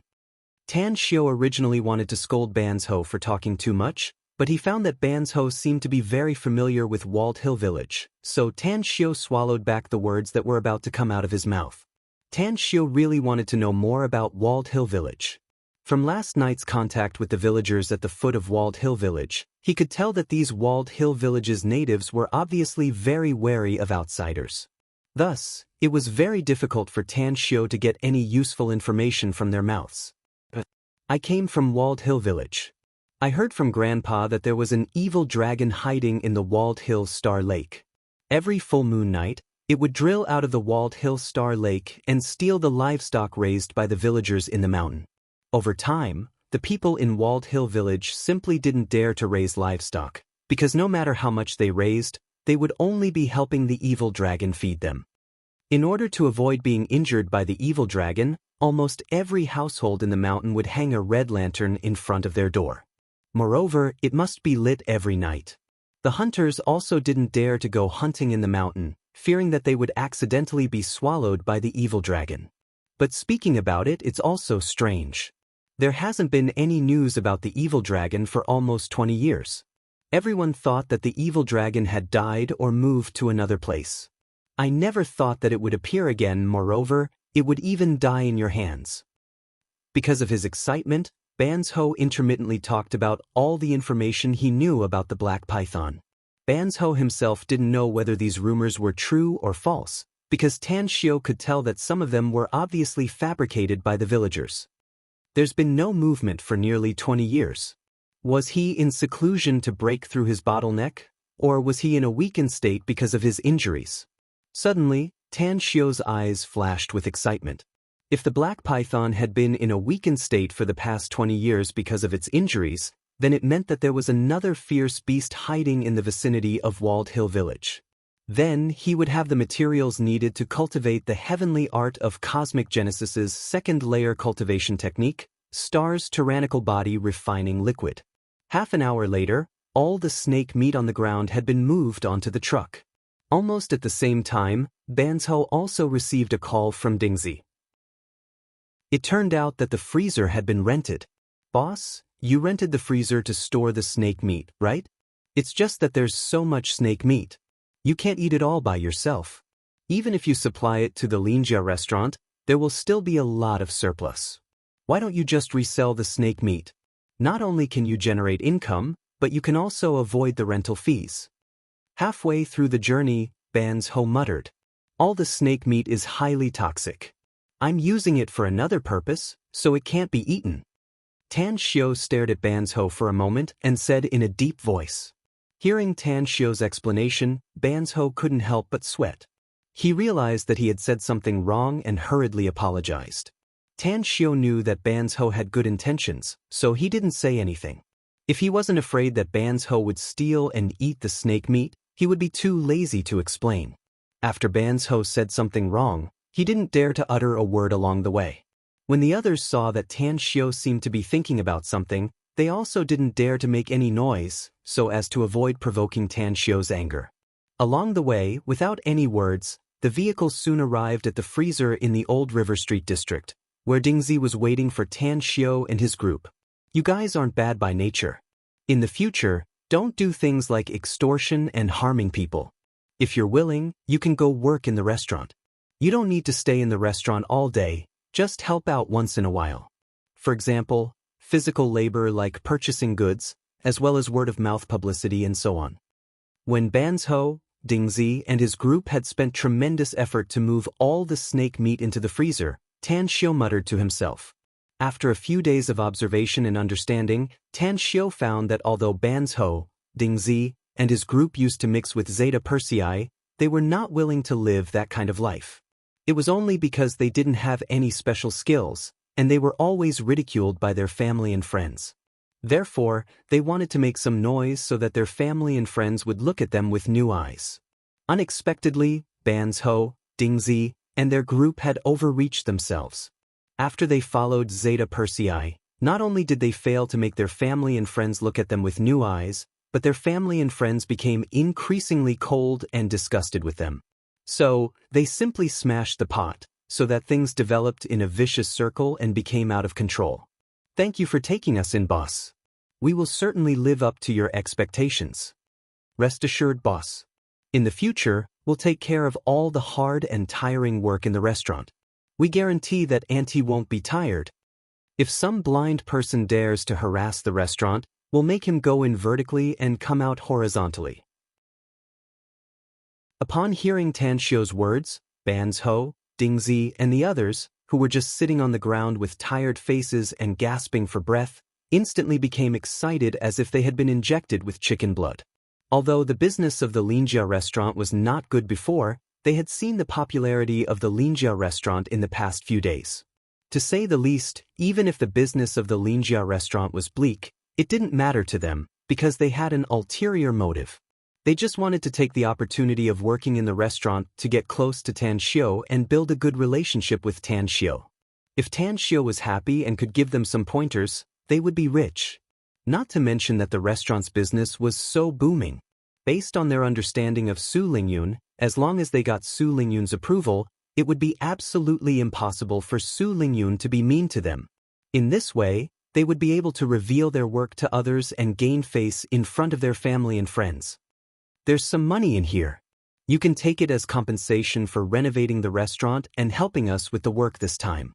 Seeing the excited faces of Banzhou, Dingzi, and the others, Tan Xiu naturally knew what they were thinking in their hearts. He didn't care about it, and with a smile, he fished out a bank card and handed it over to Banzhou and Dingzi. Also, I want you all beaten up from top to bottom. If you go to the restaurant like this, you will only scare away the customers. Staring at Banzhou and the others for a moment, Tan Xiu added. The reason why Tan Xiu gave the money to Banzhou, Dingzi, and the others was because he had accidentally overheard the conversation between Banzhou, Dingzi, and the others in a remote place.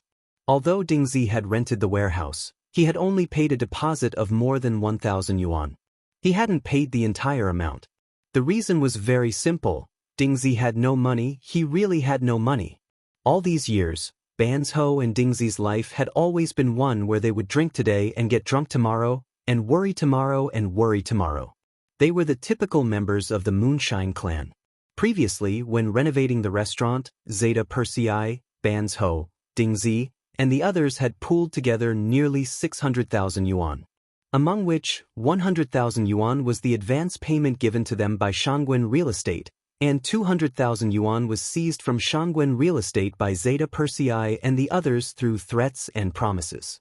As for the remaining 200,000 yuan, it was pooled together by Zeta Persei, Banzhou, Dingzi, and the others by contributing all their savings. After renovating the restaurant, Banzhou, Dingzi, and the others were completely emptied. Therefore, when Tan Xiu asked them to do something, they were also strapped for cash. Tan Xiu couldn't do such a thing. In fact, when he was in the immortal world, Tan Xiu had always been extravagant with his subordinates.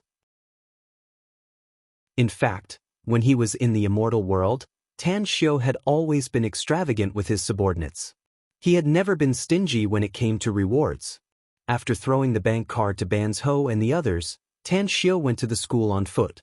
Although Tan Xiu had already collected all the materials needed to refine the body refining liquid, he couldn't wait to immediately go into closed-door cultivation. However, thinking that once he went into closed-door cultivation he would most likely not come out for 10 days to half a month, he had no choice but to go to the school and ask for a long vacation. What Tan Xiu didn't know was that when he went to the school, Ban's Ho, Dingzi, and the others were all shocked by the amount of money in the bank card. Previously, when Tan Xiu threw the bank card to them, although Ban's Ho and the others tactfully refused, but when they saw Tan Xiu's insistence, they were afraid that if they continued to refuse, they would anger Tan Xiu. Therefore, they reluctantly accepted the bank card. In the eyes of Ban's Ho and the others, even if there was money in the bank card given by Tan Xiu, it wouldn't be too much. However, since Ban's Ho and the others had no money to spend, they couldn't restrain their curiosity and looked for an ATM to check the amount in the bank card. When they saw the huge amount of 6 digits in the bank card, they almost suspected that there was something wrong with their eyes. 273,000 yuan. I'm not mistaken, right? How could the boss be so rich? Could it be that the boss is an invisible rich man, and what we see is only on the surface? Like I said, the boss is so skillful, how could he be so poor? If he casually went outside to pick up a job, it would be enough for him to live a carefree life. Ban's Ho, Dingzi, and the others stared at each other and began to discuss with each other. They seemed to have been completely awed by Tan Xiu's formidable martial prowess. Their imaginations went wild as they thought of all kinds of possibilities.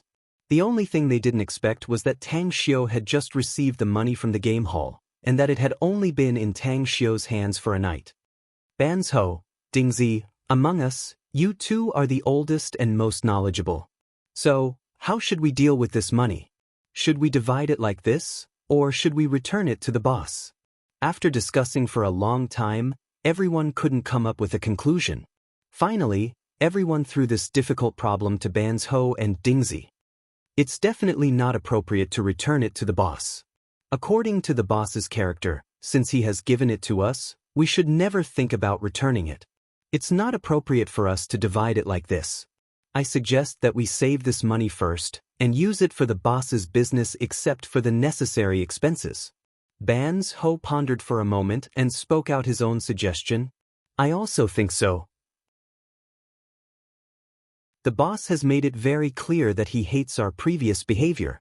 That is to say, we can't do things like stealing and extorting in the future. So, we have to work seriously.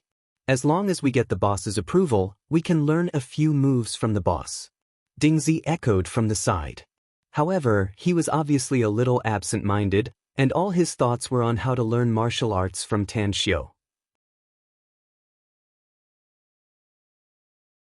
Chapter 36. After leaving the freezer, Tan Xiu somewhat regretted his extravagant behavior. In total, Tan Xiu won more than 290,000 yuan in the Health and Prosper Club.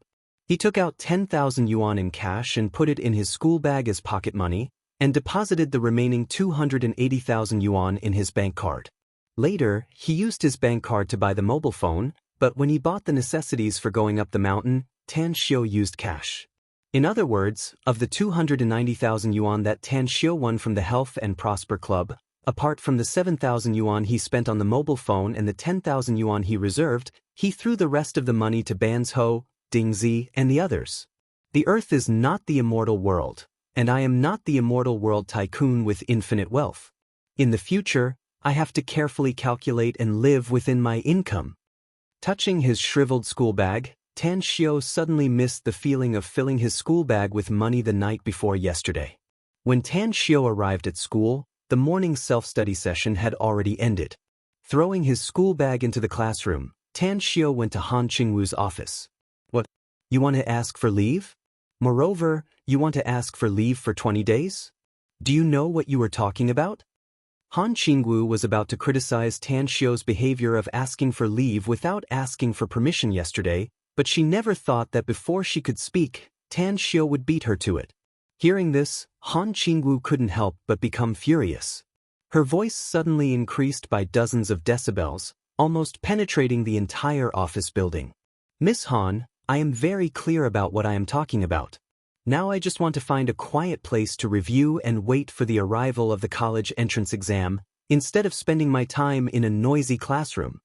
Facing Han Qingwu's questioning, Tan Xiao was as calm as water as he softly replied. Han Qingwu obviously didn't expect that Tan Xiao would answer her like this. For a moment, she couldn't help but stare blankly.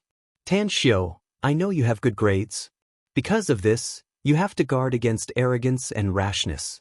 You can't fall at the critical moment. Otherwise, you will regret it for the rest of your life. After being silent for a long while, Han Qingwu persuaded him with a sincere and heartfelt tone. You're still young, Tang Xiao.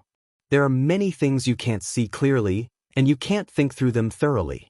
But teacher is an experienced person, so I'm sure she won't harm you. Hearing Han Qingwu's words, Tan Xiao had a strange feeling in his heart. If he counted his years in the immortal world, he would be an old monster.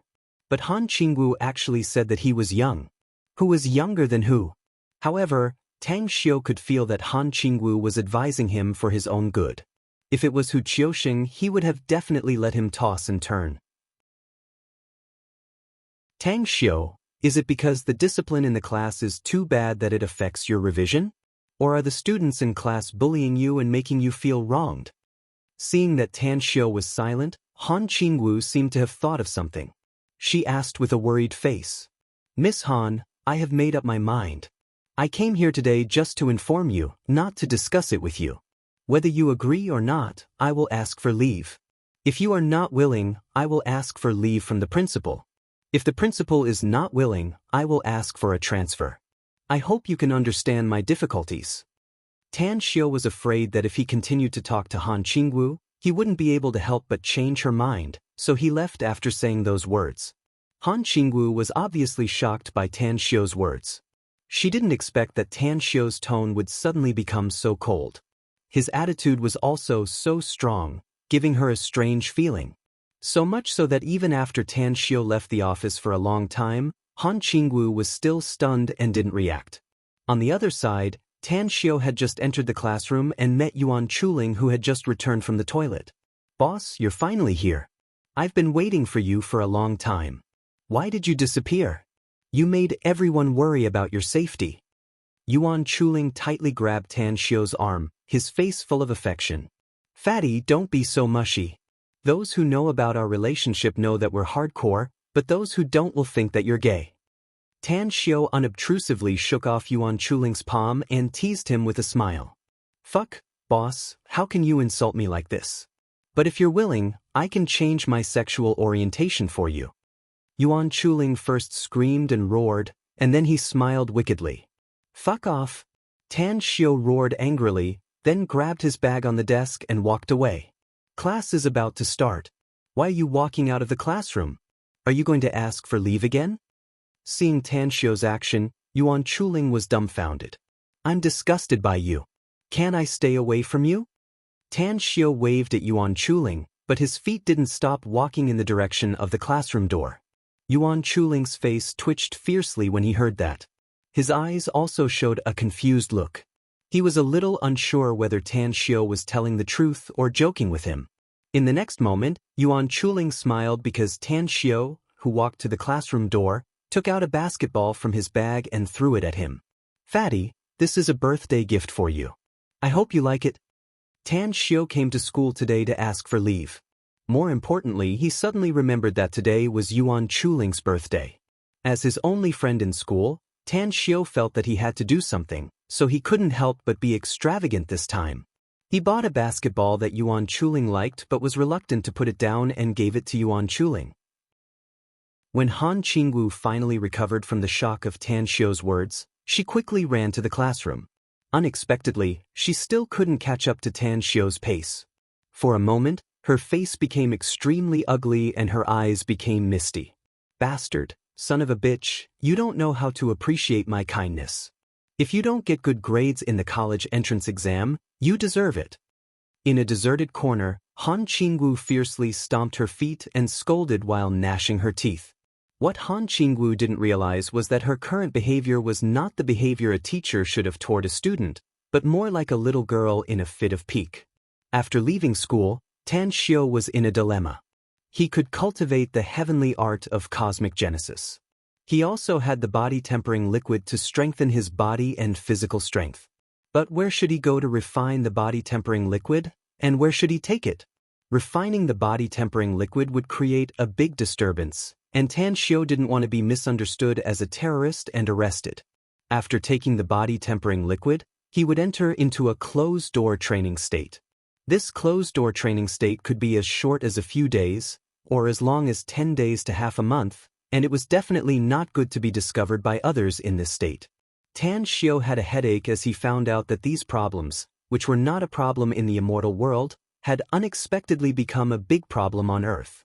If I had my own manor in the suburbs, then all these problems wouldn't be a problem. Tan Xiu's mind subconsciously flashed the Walled Hill Village's spiritual vein.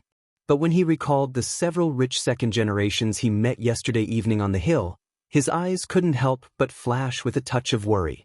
Tan Xiu was so engrossed in his thoughts that he didn't even notice an off-road vehicle speeding through a red light. Suddenly, an ear-piercing braking sound resounded in his ears, causing Tan Xiu to wake up from his contemplation.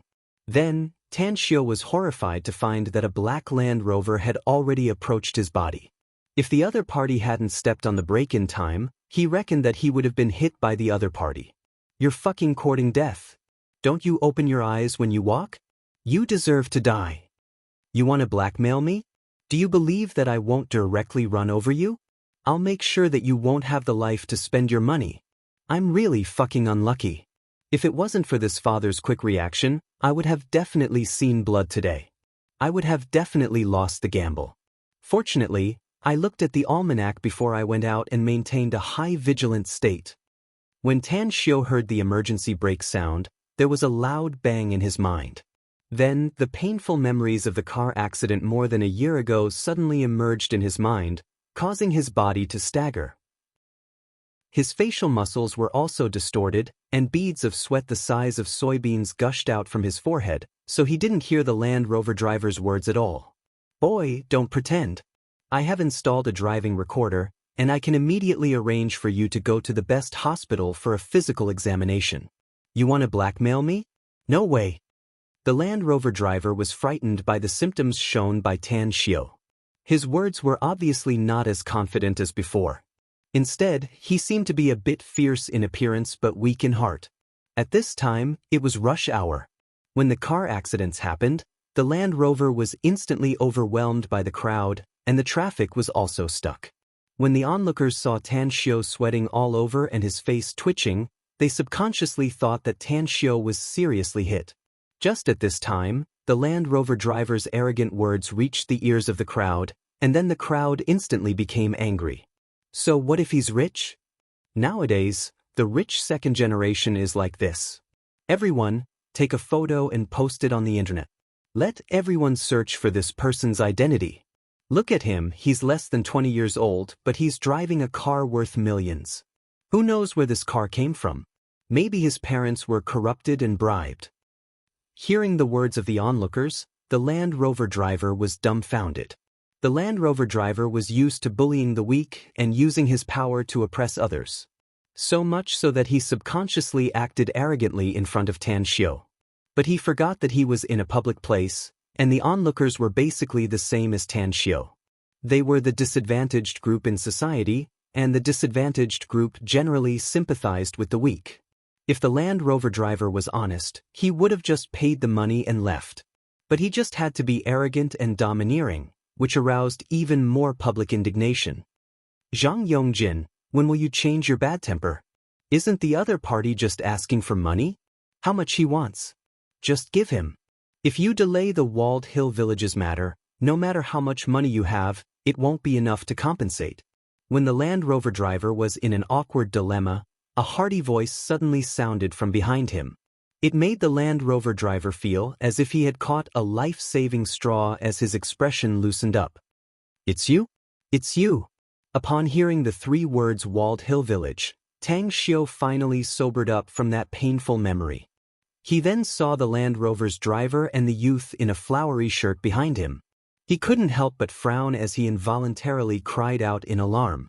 Almost at the same time when Tan Xiu recognized the Land Rover driver and the young man in the flowery shirt, the other party also recognized Tan Xiu's identity.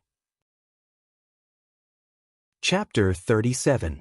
It turned out that the Land Rover's driver and the youth in the checkered shirt were the two rich second generations who had crossed paths with Tan Xiu at Walled Hill Village yesterday evening.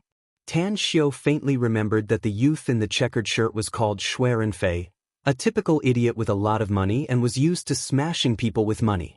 The Land Rover's driver was the muscular man, Zhang Yongjin, who was the kind of person who was brave but not astute, and was used to bullying people with his power. "Brat, how much money do you want? Just name a number. As long as it's not too much, we'll accept it. But I warn you, don't go too far. Otherwise, you won't get a penny, and you might even be arrested and locked up." Shui Renfei squinted at Tan Xiu as he spoke with a face full of disdain. Zhang Yongjin originally wanted to speak, but under the dozens of pairs of eyes staring at him, he didn't dare to utter a word and just let Shui Renfei deal with Tan Xiu. "You guys can leave, I'm fine." Although Tan Xiu didn't like Shui Renfei's tone and attitude, but he wasn't the kind of person who would make trouble out of nothing, so he shook his head and said indifferently. Tan Xiu's answer was obviously beyond the expectation of Shui Renfei and Zhang Yongjin. Even the surrounding onlookers thought that there was a problem with their ears. The young man was obviously sweating from the collision a moment ago, and the painful expression on his face didn't seem to be an act. How come the other party was willing to pay money, yet he let the other party off? "Brat, you want to play dirty with us? Let us off for the time being, and wait for us to leave before you call the police and say that we caused a hit and run?" After a moment of silence, an eccentric voice suddenly resounded in the crowd. It was a young man in a suit who stood behind Shui Renfei. Upon hearing the words of the young man in a suit, Shui Renfei's face revealed a look of sudden realization, and the onlookers also let out an ouch sound. Obviously, everyone thought that the young man in a suit had guessed Tan Xiu's true intention. "Brat, when we were on the mountain, I already knew that you're not a good thing. But I didn't expect that you're actually so bad. Believe it or not, I'll cut you up." When the muscular man Zhang Yongjin heard this, his eyes suddenly widened. He extended his hand and was about to grab Tan Xiu's collar as he berated him. Tan Xiu was almost hit by the car because he was distracted. Now that he was sober, he naturally wouldn't be caught. A cold light flashed in Tan Xiu's eyes when he saw Zhang Yongjin's palm that was as large as a cattail leaf fan, and then he took a step back imperceptibly and successfully avoided Zhang Yongjin's palm. "Kid, you're really trying to blackmail me." After Zhang Yongjin grabbed nothing, he was stunned for a moment, and then he roared with excitement on his face. Because Tan Xiu's dodging movements were too agile, completely not the performance of an injured person, and when Tan Xiu stepped back just now, his body that was hidden by the car was completely revealed, and there were no signs of injury on the surface. "Kid, you actually dared to blackmail me, I won't forgive you." Zhang Yongjin was a little guilty when he wasn't sure if he had hit Tan Xiu. Now that he confirmed that he didn't hit Tan Xiu, he instantly became angry. At the same time he berated Tan Xiu, his whole body pounced towards Tan Xiu. Seeing Zhang Yongjin's agitated look, Shui Renfei and Hu Wanjun couldn't help but shake their heads at the same time. Shui Renfei and Hu Wanjun were very clear about Zhang Yongjin's character. He would seek revenge for the smallest grievance and would not suffer the slightest loss. Just now, Zhang Yongjin was criticized and cursed by the onlookers because of Tan Xiu. Now that he knew that he was wronged, even if Tan Xiu didn't die, he would still lose a layer of skin. Hu Wanjun raised his hand to look at his watch, and a hint of anxiety flashed across his face. "Hoodlum, do you think this kid is trying to blackmail you? He shouldn't be trying to blackmail you, right? Although this kid looks poor, but he seems to be very principled and doesn't care about money. If he was trying to blackmail you, then he would have directly asked for money and not let us go." Shui Renfei hesitated for a moment before he shook his head. My mouth is cheap. I was angry at that kid's arrogant appearance on the hill yesterday, so I couldn't help but deliberately provoke him." Under Shui Renfei's inquiring eyes, Hu Wanjun explained with a guilty conscience. You're smart, but you're muddle-headed. The Walled Hill Village's project is so important, but you have to be angry at a poor kid. Is it worth it? Shui Renfei was still wondering why Hu Wanjun would suddenly say such words when the matter could obviously be settled. But after listening to Hu Wanjun's explanation, his eyes turned black and he almost fell to the ground. If we were late, then you'd be waiting to be cleaned up by the big sister. Shui Renfei rolled his eyes at Hu Wanjun and then turned around to get into his car. Don't go. If you go, then what about this place? Hu Wanjun was dumbfounded when he saw Shui Renfei get into his car. I'll go to the hotel first. You stay here and help that big guy clean up his ass. I hope he doesn't play too hard. If he really plays with someone, then you can only consider yourself unlucky. Shui Renfei smiled and then started his Wrangler. In the next moment, the smile on Shui Renfei's face froze, and his mouth opened so wide that a salted duck egg could be stuffed inside. What's wrong? Hu Wanjun asked while following Shui Renfei's line of sight. Then, he felt as if someone was strangling his neck. Not only did his eyes almost pop out, but his throat also issued a series of meaningless sounds.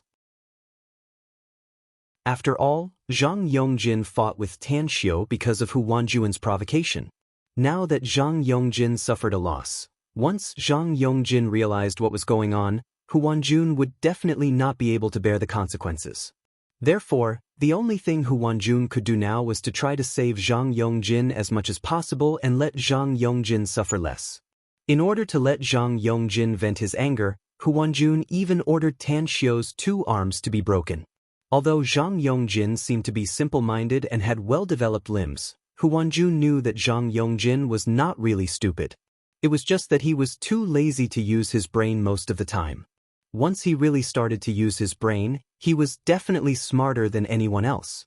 The reason why Zhang Yongjin was too lazy to use his brain was that Zhang Yongjin's family strength was too strong. When a person's strength was strong enough, all conspiracies and tricks could be crushed. He naturally didn't need to use his brain. Zhang Yongjin belonged to this kind of person. Although Zhang Yongjin usually called Shui Renfei and Hu Wanjun brothers, and the 3 of them often hung out together and played together. But both Shui Renfei and Hu Wanjun were very clear that when it came to family heritage and family accumulation, their families were less than 1/10 of the Zhang family. Seeing that Tan Xiu was about to be subdued by Hu Wanjun's 2 bodyguards, Hu Wanjun's face couldn't help but show a cruel smile. Although Hu Wanjun didn't know how Zhang Yongjin was subdued by Tan Xiu, he was full of confidence in his 2 bodyguards.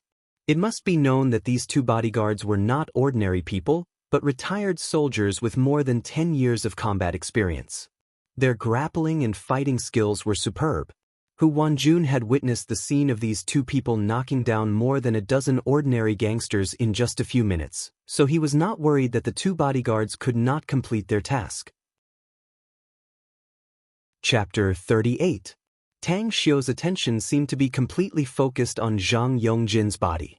He didn't notice the arrival of the 2 suited big men behind him. Even when the 2 suited big men's attacks were about to fall on Tang Xiu's body, he didn't make any move to evade or counterattack. Country bumpkin, don't think that you can be arrogant in front of us with brute force. The world is big. Hu Wanjun snorted coldly, then turned around and got in the car. In Hu Wanjun's view, no matter how powerful Tan Xiu was, he was dead this time. It was just that Hu Wanjun's feet were still in the air, and he had not yet gotten in the car. He heard 2 muffled bangs, and then felt his car shake violently. Fuck. When Hu Wanjun figured out what happened, he couldn't help but curse. Because the scene of Tan Xiu's arms being broken by his 2 bodyguards in Hu Wanjun's imagination did not happen. Instead, the 2 bodyguards were kicked away by Tan Xiu. If the 2 bodyguards fell somewhere else, Hu Wanjun would be shocked at most, but he would not feel distressed. What made Hu Wanjun's heart bleed was that his 2 bodyguards actually fell on his off-road vehicle like a human pyramid, directly smashing the front cover of his car. I don't know if the car's engine was damaged. If the engine is damaged, I will suffer a great loss. Hu Wanjun glanced at the completely dented front cover, and the muscles on his face twitched. In the past, Hu Wanjun always felt that it was very cool to have 2 bodyguards who were as burly and powerful as polar bears, but now he wished that the 2 bodyguards were as light as a swallow. While Hu Wanjun was distressed about his car, his two bodyguards rolled out of the car and rushed toward Tan Xiao again. This time, the faces of the two bodyguards were no longer filled with contempt and indifference. Their faces were filled with solemn expressions, and there was even a hint of shame and anger on their faces. As retired soldiers, although their combat power was much weaker than their peak and couldn't compare to active soldiers, they felt that it was easy for them to deal with ordinary people with their combat power, let alone a skinny high school student. What the two bodyguards didn't expect was that they didn't even know how the other party attacked, and they were sent flying by the other party. This was definitely a huge insult to the two bodyguards, and at the same time, it was also a deep lesson. I have already let you off once. If you continue to help the evildoer and fail to distinguish right from wrong, I don't mind giving you a deep lesson. Seeing that the two bodyguards had returned, Tan Xiao's eyes turned cold and he snapped. When the two bodyguards heard this, they could not help but exchange glances. Brat, we were careless just now, so you succeeded in your sneak attack. Do you really think you're that powerful? Bastard, you want to settle things peacefully after plotting against us? Dream on. I originally wanted to just cripple your arms, but you've embarrassed us so much. Maybe you'll have to suffer more. The two bodyguards sneered. They ignored Tan Xiao's indifferent gaze and brazenly attacked Tan Xiao. Tan Xiao couldn't help but sigh when he saw this.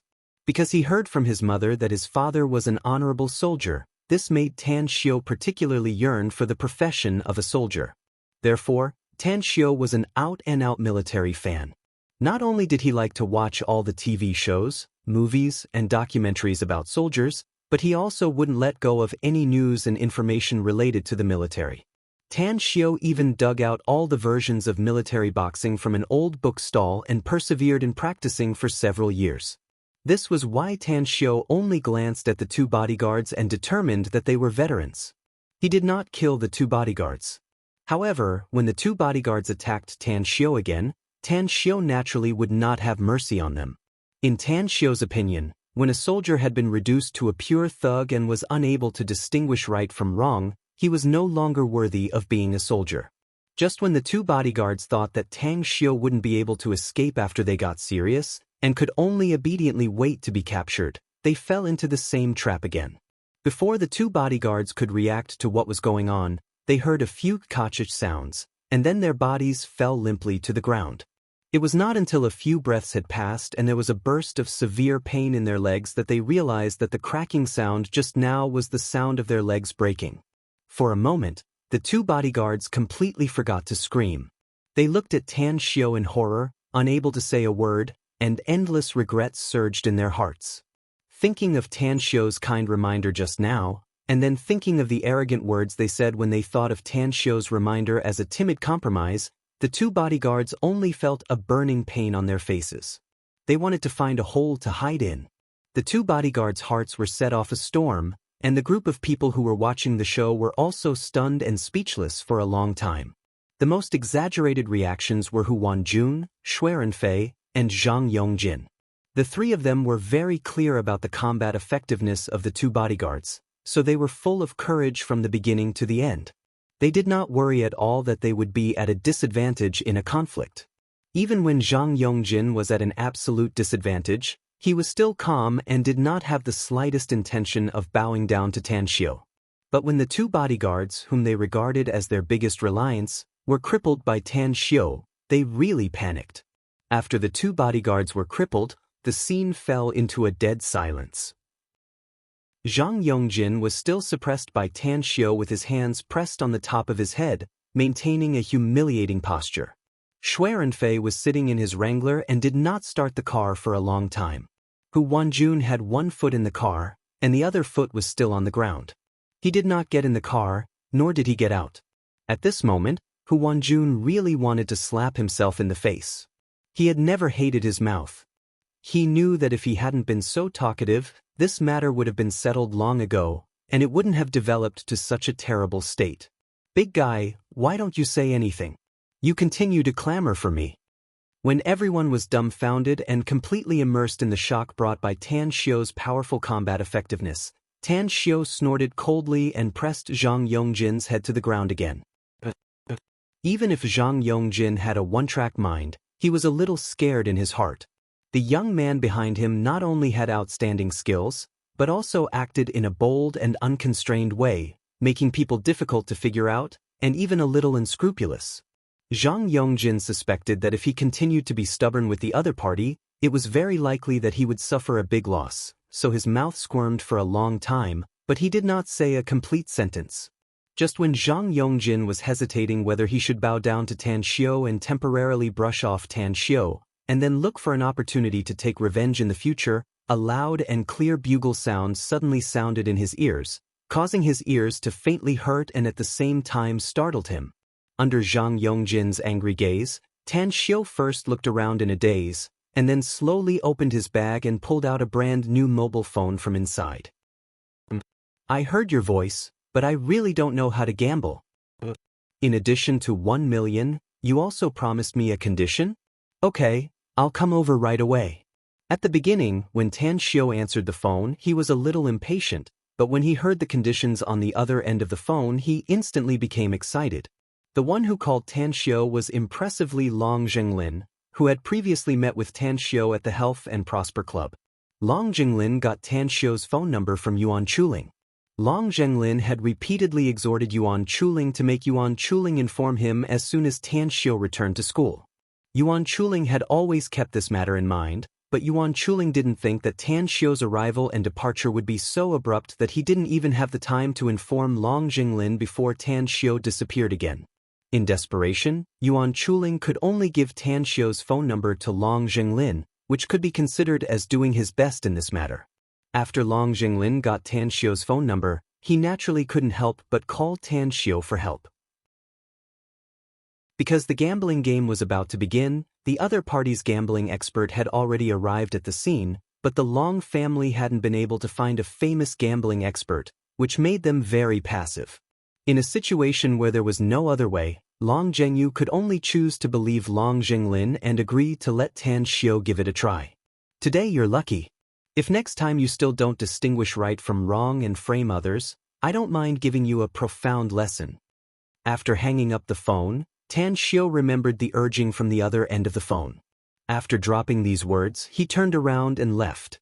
Until Tan Xiu's figure disappeared, only then did Zhang Yongjin confirm that he had finally escaped the calamity. His body instantly collapsed to the ground as he gasped for breath heavily. Yongjin, I'm sorry. I was impulsive just now.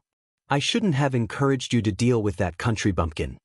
When Zhang Yongjin was still sitting on the ground to catch his breath, Hu Wanjun first ran to his side and apologized to him with a face full of apprehension. Zhang Yongjin quietly stared at Hu Wanjun for a moment. After a long while, he smiled bitterly and said, Old Hu, we've been together for so long. I still don't know what you're thinking. Of course, you added fuel to the fire in this matter, but more of the reason is that I can't stand that son of a bitch. Ouch, it hurts. Zhang Yongjin's words were only halfway through when he felt a sharp pain coming from his two wrists. When Zhang Yongjin saw the almost black bruises on his wrists, he couldn't help but suck in a breath of cold air. His face also showed a look of fear. Schwerenfei, go to the trunk of my car and get a bottle of wine out. I'll give Yongjin a massage.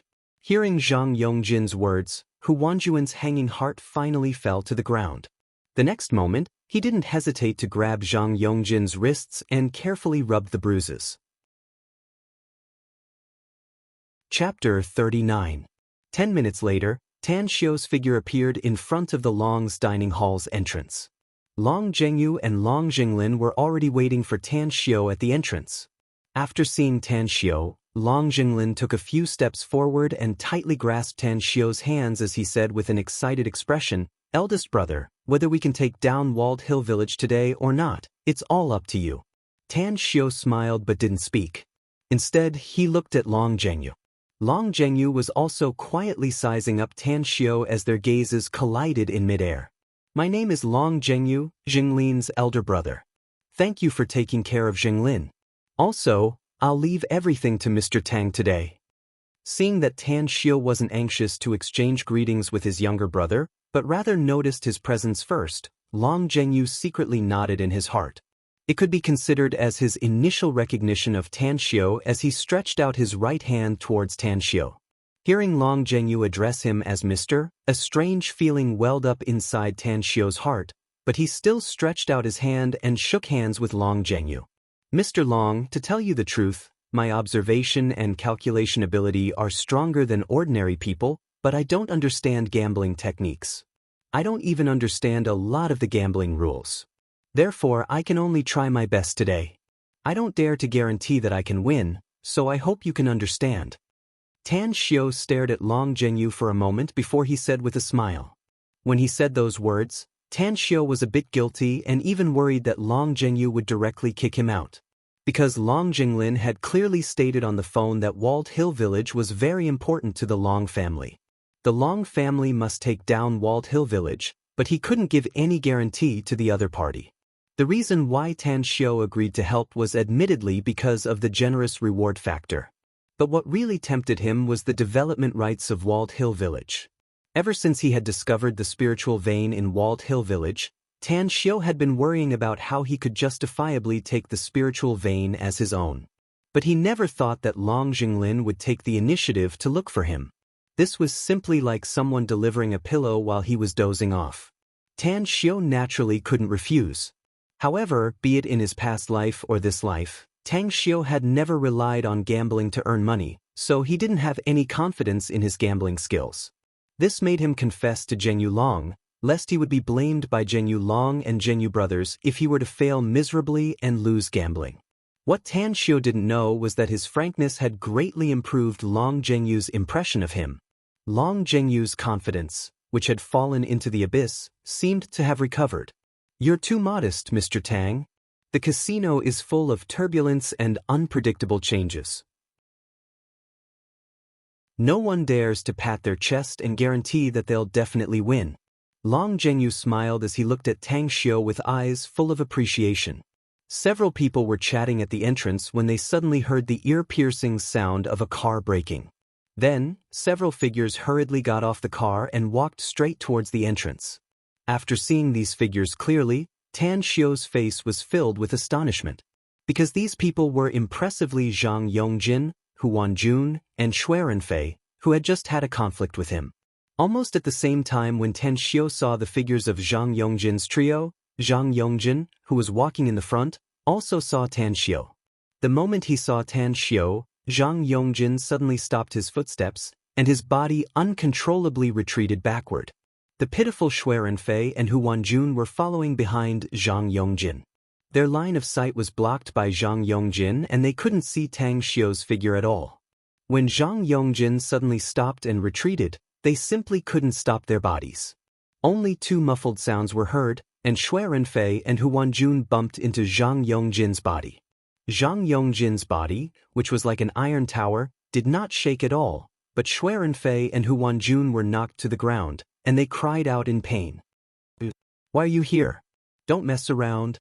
Zhang Yongjin ignored the embarrassment of his two partners, but looked at Tan Xiu with a panicked face and stuttered. The psychological shadow that Tan Xiu left on Zhang Yongjin was too big. In his life, no one had ever made him kneel. Tan Xiu made him kneel. In this life, no one had ever made him kowtow, but Tan Xiu made him kowtow. What made Zhang Yongjin feel wronged and helpless was that after being beaten up so badly by Tan Xiu, he didn't even know Tan Xiu's name, let alone Tan Xiu's life experience. Originally, Zhang Yongjin wanted to slowly inquire about Tan Xiu's identity and then slowly retaliate against Tan Xiu. It was just that Zhang Yongjin never dreamed that Tan Xiu would appear in front of him so quickly. Zhang Yongjin, who was completely unprepared, naturally panicked. "Brother Tang, what's going on?" When Long Zhenyu saw Zhang Yongjin's trio coming, he originally wanted to hide to the side, but he was afraid that leaving Tan Xiu behind would not be good, so he had to bite the bullet and stand in place. Long Zhenyu originally thought that after Zhang Yongjin's trio saw him, they would definitely mock and ridicule him, making him embarrassed. He didn't think that Zhang Yongjin's attention would be directly attracted by Tan Xiu, and he also behaved in such a manner that Long Zhenyu was naturally surprised. Regarding Zhang Yongjin's identity, Long Zhenyu was very clear. Everyone in the circle knew that Zhang Yongjin was a famous devil incarnate. Such a person, even if he was unreasonable, he would still be stubborn, and if he was in the right, he would be even more unforgiving. Such a person was actually afraid of Tan Xiu, which made Long Zhengyu curious about Tan Xiu's identity, and at the same time his confidence in Tan Xiu doubled, and his way of addressing Tan Xiu also unconsciously changed. "It's nothing, maybe he recognized the wrong person." Tan Xiu gently swept a glance at Zhang Yongjin, and just when Zhang Yongjin thought that Tan Xiu would speak about his embarrassing matter, Tan Xiu shook his head and withdrew his gaze. At this moment, Shui Renfei and Hu Wanjun also saw Tan Xiu, and at the same time, they also saw the Long Zhengyu and Long Zhenglin brothers. Seeing Tan Xiu standing together with the Long Zhengyu and Long Zhenglin brothers, their faces couldn't help but flash a look of surprise, and then their hearts tightened. After all, they had confronted Tan Xiu twice, and both confrontations ended in their defeat. This was not something to be proud of, and they were afraid that Tan Xiu would speak about their embarrassing matter, which would make them a joke in the circle. What made the three people relieved at the same time was that Tan Xiu didn't speak about their embarrassing matter, and even pretended not to know them, which made them secretly rejoice, but at the same time, they were a little angry at Tan Xiu for looking down on them. They looked at Tan Xiu with a complicated expression, and then the three people hurriedly stepped into the hall and disappeared around the corner. Recognized the wrong person? Hearing Tan Xiu's answer, Long Zhengyu's face was full of astonishment. He wanted to question him, but the words that were at the tip of his mouth were swallowed back. "Big brother, the gambling will start soon, let's go upstairs." Long Zhenglin looked at the wall clock in the hall and urged with an anxious expression. The Long's dining hall was located in the most prosperous commercial street in Star City.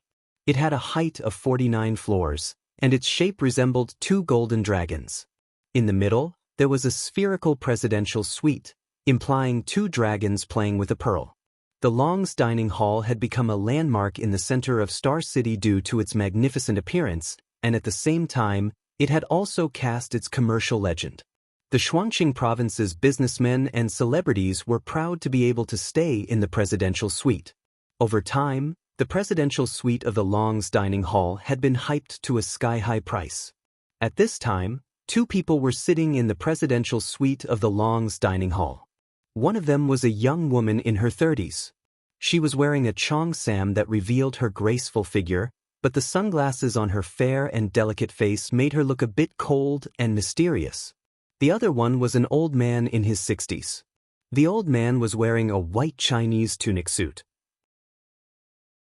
He had a serious square face, and his eyes were deep. He was not angry, but he was playing with two walnuts. "Grandmaster Jia, we'll have to trouble you today. As long as you can help us take down Walled Hill Village, you will be the biggest shareholder of prosperous Nevernight City." The young woman lit up a cigarette and spoke in an indifferent tone. "Miss Zhang, rest assured. With this old man taking action, there is no longer any suspense in this gambling house. In the Shuangqing province, no one would dare to clamor with this old man in the casino." The middle-aged man nodded as an extremely conceited smile appeared on his face. Zhang Deqin slightly frowned upon hearing his words, but she quickly stretched it out. Zhang Deqin didn't like that kind of boastful person. But thinking about Jia Ruidao's gambling skills as well as his prestige in the Shuangqing province, she swallowed back the words that were about to come out of her mouth. Ever since Zhang Deqin released the news that Jia Ruidao would help her compete with the Long's dining hall in the casino, almost no gamblers dared to go to the Long family to apply for a job. This already proved how high Jia Ruidao's prestige in the circle was. "I naturally admire Grandmaster Jia's gambling skills, otherwise, I wouldn't have asked Grandmaster Jia to help me.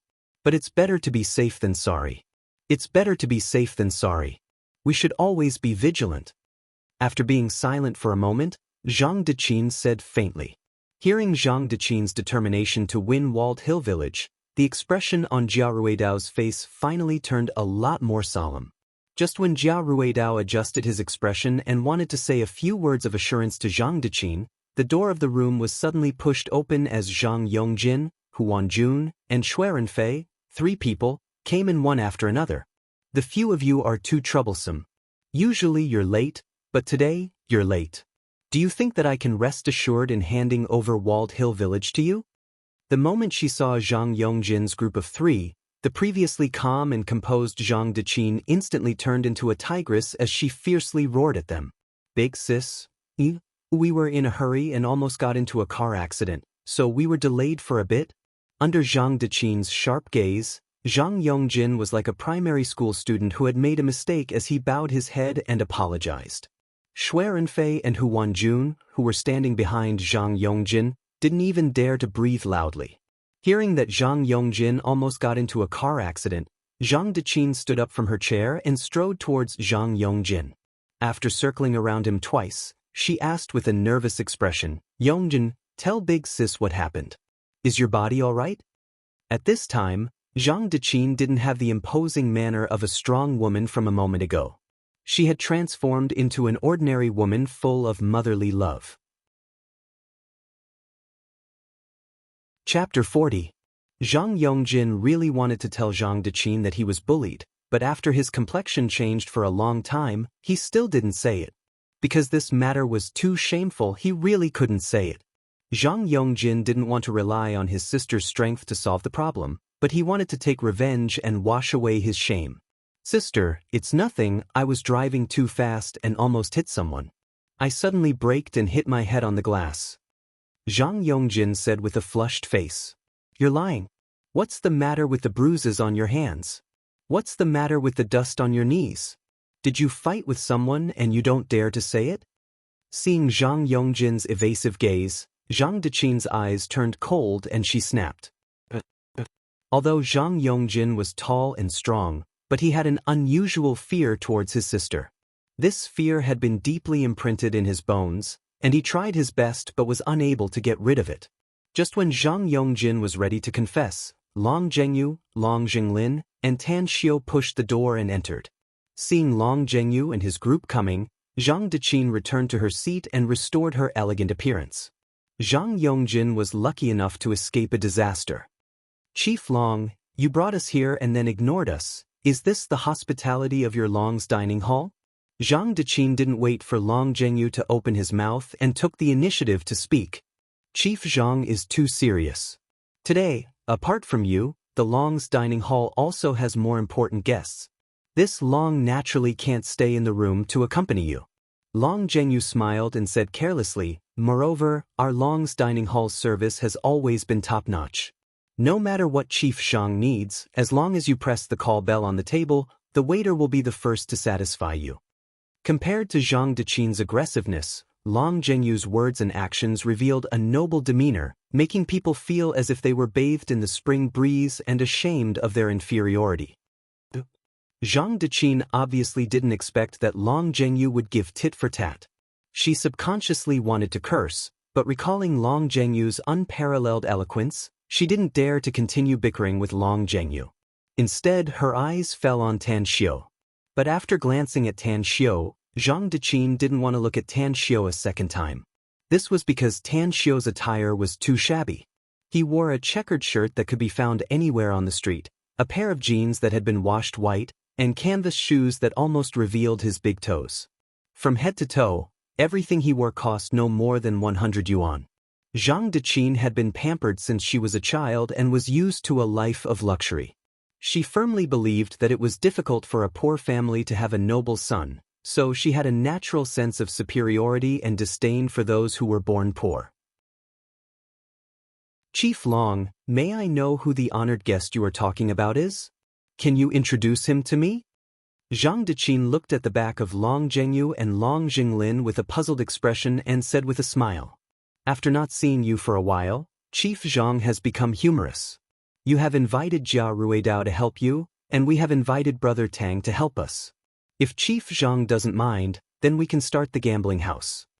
Long Zhengyu couldn't help but sneer inside his heart as he could clearly see Zhang Deqin's contempt towards Tang Xiu in her eyes.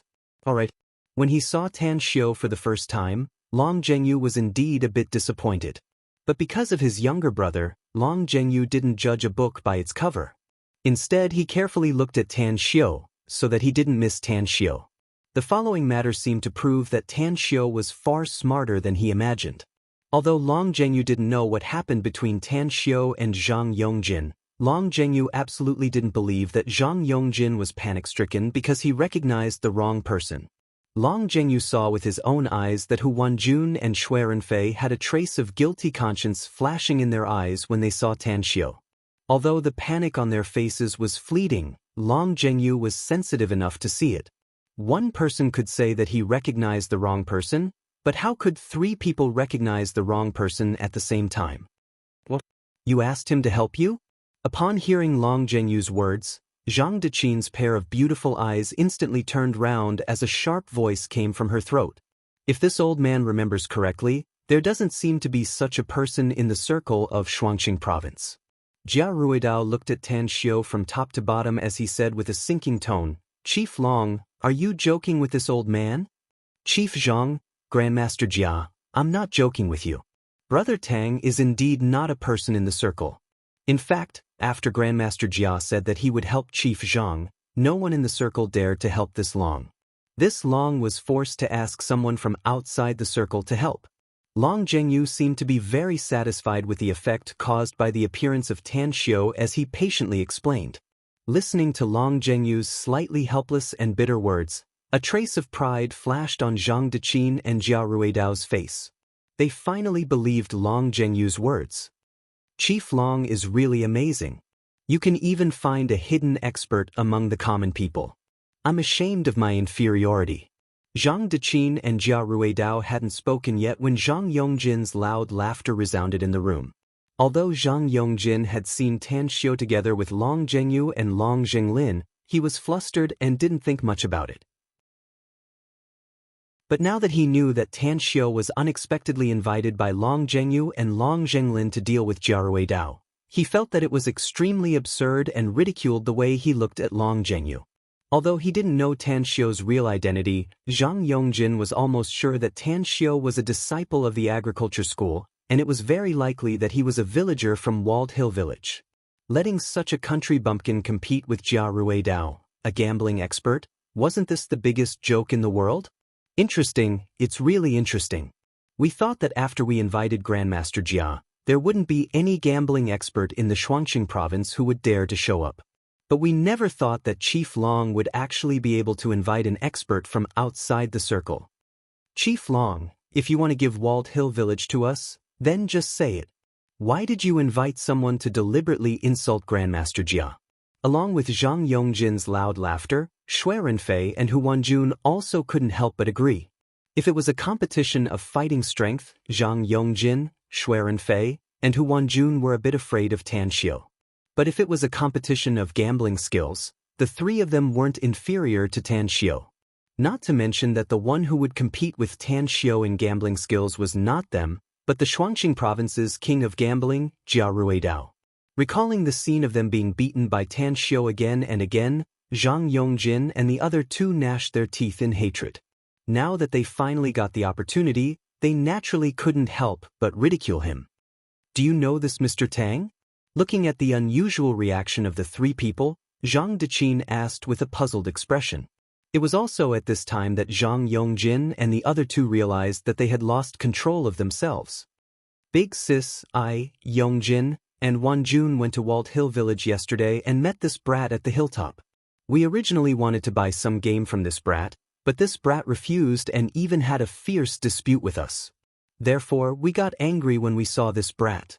Shui Renfei knew that he couldn't deceive Zhang Deqin, so he simply stated a part of the facts. "Big sis, how could this brat be worthy of the two words mister? As the saying goes, barren hills and unruly rivers give birth to unruly people. This brat has neither culture nor quality. He only has brute force, that's all." Recalling the matter of his car's front cover being smashed, Hu Wanjun gnashed his teeth and said. Zhang Yongjin also had the intention to ridicule Tan Xiu, but when he saw the faint smile on the corner of Tan Xiu's mouth from the corner of his eyes, his body subconsciously shivered and didn't dare to say anything.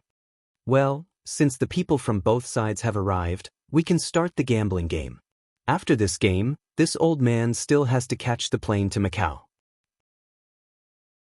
Jia Ruidao glared at Long Zhengyu with dissatisfaction as he spoke in a bad mood. Obviously, Jia Ruidao had heard the words of Zhang Yongjin and the other two. He felt that today's gambling game was a complete farce.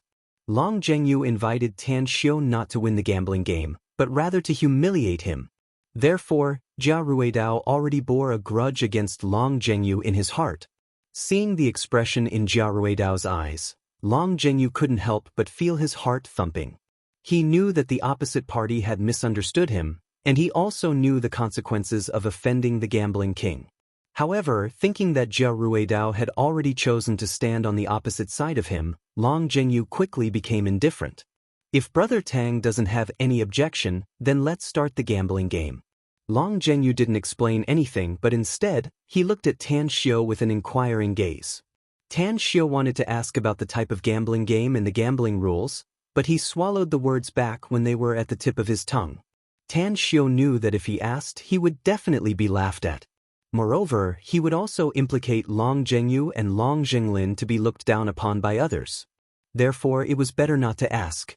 I don't have any problem, we can start at any time. Indifferently sweeping a glance at Zhang Yongjin and the others, Tan Xiu didn't have the slightest look of anger, but rather indifferently said. Seeing Tan Xiu's unfathomable look, Jia Ruidao coldly snorted and then pressed the call bell on the table. Brat, do you want to compete in size, odd or even odd or other games? While waiting for the waiter, Jia Ruidao condescendingly said to Tan Xiu. Hearing the word brat, Tan Xiu's eyes couldn't help but flash with anger, because this appellation was too harsh. Old thing, choose what you are best at, so that you won't have to find excuses when you lose. When Tan Xiu discovered that his blindly retreating would only be exchanged for the other party's bullying, Tan Xiu no longer retreated and launched a fierce counterattack. Since you want to humiliate yourself, then let's compete in size. It's simple and time-saving. Jia Ruidao angrily said. Of course, I don't dare to ask you. Hearing Jia Ruidao's words, Tan Xiu was overjoyed in his heart and blurted out. What Tan Xiu feared the most was that Jia Ruidao would propose a complex game. If he did, he would have to spend time to figure out the rules of the game and adapt to the rules of the game. He was afraid that the learning and adaptation time would be too long and he would lose the gamble. Although Tan Xiu had never played gambling, he had seen it on TV. He had also seen it when he went to the KTV with his classmates. He was not a stranger to gambling. Tan Xiu was afraid that if he agreed too late, Jia Ruidao would go back on his words. Therefore, when Jia Ruidao's words fell, he couldn't wait to agree. Chapter 41. Soon, the waiter of the Long's dining hall came in with a few sets of exquisite dice. After Jia Ruidao carefully checked them, he picked a set of dice from among them. When Tan Xiu saw that the dice were provided by the Long's dining hall, he simply didn't bother to check them. Instead, he randomly picked one from the remaining dice. The way to play the dice was very simple. In front of each person, there was a dice cup with a dice inside. The two sides of the dice would shake the dice cup, and after the dice cup stopped moving, the one with the bigger dice would win, while the one with the smaller dice would lose. As long as one spent a little time, anyone could master this game in a short time. This kind of game was very popular in bars, karaoke, KTV, and other entertainment places. When ordinary people played the dice, they would compare their luck. Those with good luck would win, while those with bad luck would lose. But for the casino experts, they didn't compare their luck, but their skills. In the process of throwing the dice, the casino experts could precisely control the dice's points. In other words, the dice's points were decided by them and not by luck. Chief Long, are you sure you want this kid to gamble with me and not by yourself? Since it's a game of luck, maybe your luck is better than this kid's? Before shaking the dice cup, Jia Ruidao stared at Long Zhengyu with a burning gaze as he said with a smile yet not a smile. Grandmaster Jia, luck is something that no one can say clearly. Recently, this Long has been very successful in the field of love, so my luck in the casino is certainly not good. Therefore, I can only ask Brother Tang to replace me. Facing Jia Ruidao's provocation, Long Zhengyu didn't take the bait. Since that's the case, Chief Long, just wait for Walled Hill Village to be handed over to you. Seeing that Long Zhengyu was deliberately pretending to be confused, Jia Ruidao didn't bother to say anything. He coldly snorted and shook the dice cup in his hand. Jia Ruidao had immersed himself in gambling for many years, so naturally his gambling skills had reached the acme of perfection. Along with the shaking of Jia Ruidao's wrist, The dice cup seemed to come alive as it changed into a mirage in the air, making people completely unable to catch its trace. The dice cup was standing upright for a moment, and then upside down for a moment, just like a coiling dragon from the ninth heaven, fluttering in the air, looking extremely beautiful. The dice in the dice cup seemed to be glued as it didn't make any sound. If they hadn't seen Jia Ruidao putting the dice into the dice cup, perhaps everyone would have thought that the dice cup was empty. This old man really does have some skills. Tan Xiu's attention wasn't on the dice cup in Jia Ruidao's hand. Instead, he was silently observing Jia Ruidao's technique, as well as his eyes and ears. Although Tan Xiu rarely gambled, he knew that gambling was nothing more than sharp eyes, quick hands, and sharp ears. Jia Ruidao's technique was very skillful and superb. His arm was motionless, just like a fixed bracket. Only his wrist was moving. This allowed Jia Ruidao to reduce the range of his movements. Not only did it increase his speed, but it also saved a lot of physical strength. Jia Ruidao's eyes didn't look at the dice cup, nor did he look at the table. Instead, he slowly swept his eyes over everyone in the room. In particular, his gaze lingered on Long Zhengyu and Tan Xiu for a long time. Jia Ruidao's ears slightly trembled from time to time. However, everyone's attention was focused on his hands, so no one noticed the subtle movements of Jia Ruidao's ears. Jia Ruidao's skill in shaking the dice cup was enough to deter the majority of people. Not to mention that Jia Ruidao had real kung fu. Unfortunately, Jia Ruidao's opponent was Tan Xiu. Not only was Tan Xiu's senses dozens of times stronger than ordinary people, but his brain was also nearly 100 times faster than ordinary people. Others didn't notice the subtle trembling of Jia Ruidao's ears, but Tan Xiu noticed it. In the beginning, Tan Xiu thought that the subtle trembling of Jia Ruidao's ears was accidental, so he didn't pay any attention to it. However, when Tan Xiu discovered that the subtle trembling of Jia Ruidao's ears was extremely regular and continuous, he immediately paid attention to it. That's not right. It's not that there is no sound when the dice are rolling in the dice cup, but the sound is very subtle. Ordinary people simply can't hear it. Tan Xiu quickly determined that Jia Ruidao should be listening to the rolling sound of the dice in the dice cup. At the same time, he was adjusting the number of the dice through the shaking of his wrist. Soon, Tan Xiu's attention was completely focused on the rolling sound of the dice. After all, it was Tan Xiu's first time playing dice with other people. Moreover, he was playing dice with a gambling king. He didn't dare to have the slightest bit of carelessness, lest he let down the Long brothers, and at the same time, he would also miss the opportunity to obtain the spiritual vein of Walled Hill Village. On the other side, Zhang Deqin, Zhang Yongjin, Huan Jun, and Xuerenfei were watching Jia Ruidao's dazzling movements. Their eyes revealed a fanatical and excited expression. Especially when they saw Tan Xiu's confused and sluggish expression, they became even happier. As if Walled Hill Village had already fallen into their hands, Zhang Deqin and the others looked at the Long brothers with eyes brimming with pity and sympathy. It was a kind of winner looking at the loser. At this moment, the two brothers, Long Zhengyu and Long Jinglin, had a worried expression on their faces. It was because Jia Ruidao's movements were really too beautiful. Jia Ruidao obviously didn't show any carelessness because his opponent was an outsider, but chose to go all out. Looking at Jia Ruidao's concentrated appearance, Long Zhengyu and Long Jinglin brothers were scared witless. Didn't you just invite an outsider to gamble with you? Why are you so angry? Wait. Seeing that Jia Ruidao's movements were about to bring the atmosphere inside the room to its climax, an abrupt voice suddenly resounded inside the room, startling everyone. Jia Ruidao's hand movements also slowed down, and the dices that were originally attached to the dice cup almost fell to the ground. At this critical moment, it was actually Tan Xiu who spoke. Tan Xiu could see that Jia Ruidao's condition was getting better and better. If he let Jia Ruidao continue to play like this, then he would most likely lose to his opponent today. Therefore, he had no choice but to forcefully interrupt his opponent's condition. Since Grandmaster Jia is so confident in his gambling skills, why don't we change the best of 5 games to the best of 3 games? Under Jia Ruidao's blazing eyes, Tan Xiu spoke in a neither fast nor slow manner. Hearing Tan Xiu's words, Jia Ruidao had the urge to take a knife and chop someone. Don't say best of 3 games, even if we decide the winner in 1 game. So what? Facing Jia Ruidao's provocation, Tan Xiu decisively chose to temporarily avoid it. For Tan Xiu, interrupting the opponent's condition was good enough. Whether it was best of 5 games or best of 3 games wasn't important at all. Of course, the risk of deciding the winner in 1 game was too big, so Tan Xiu naturally wouldn't agree to it.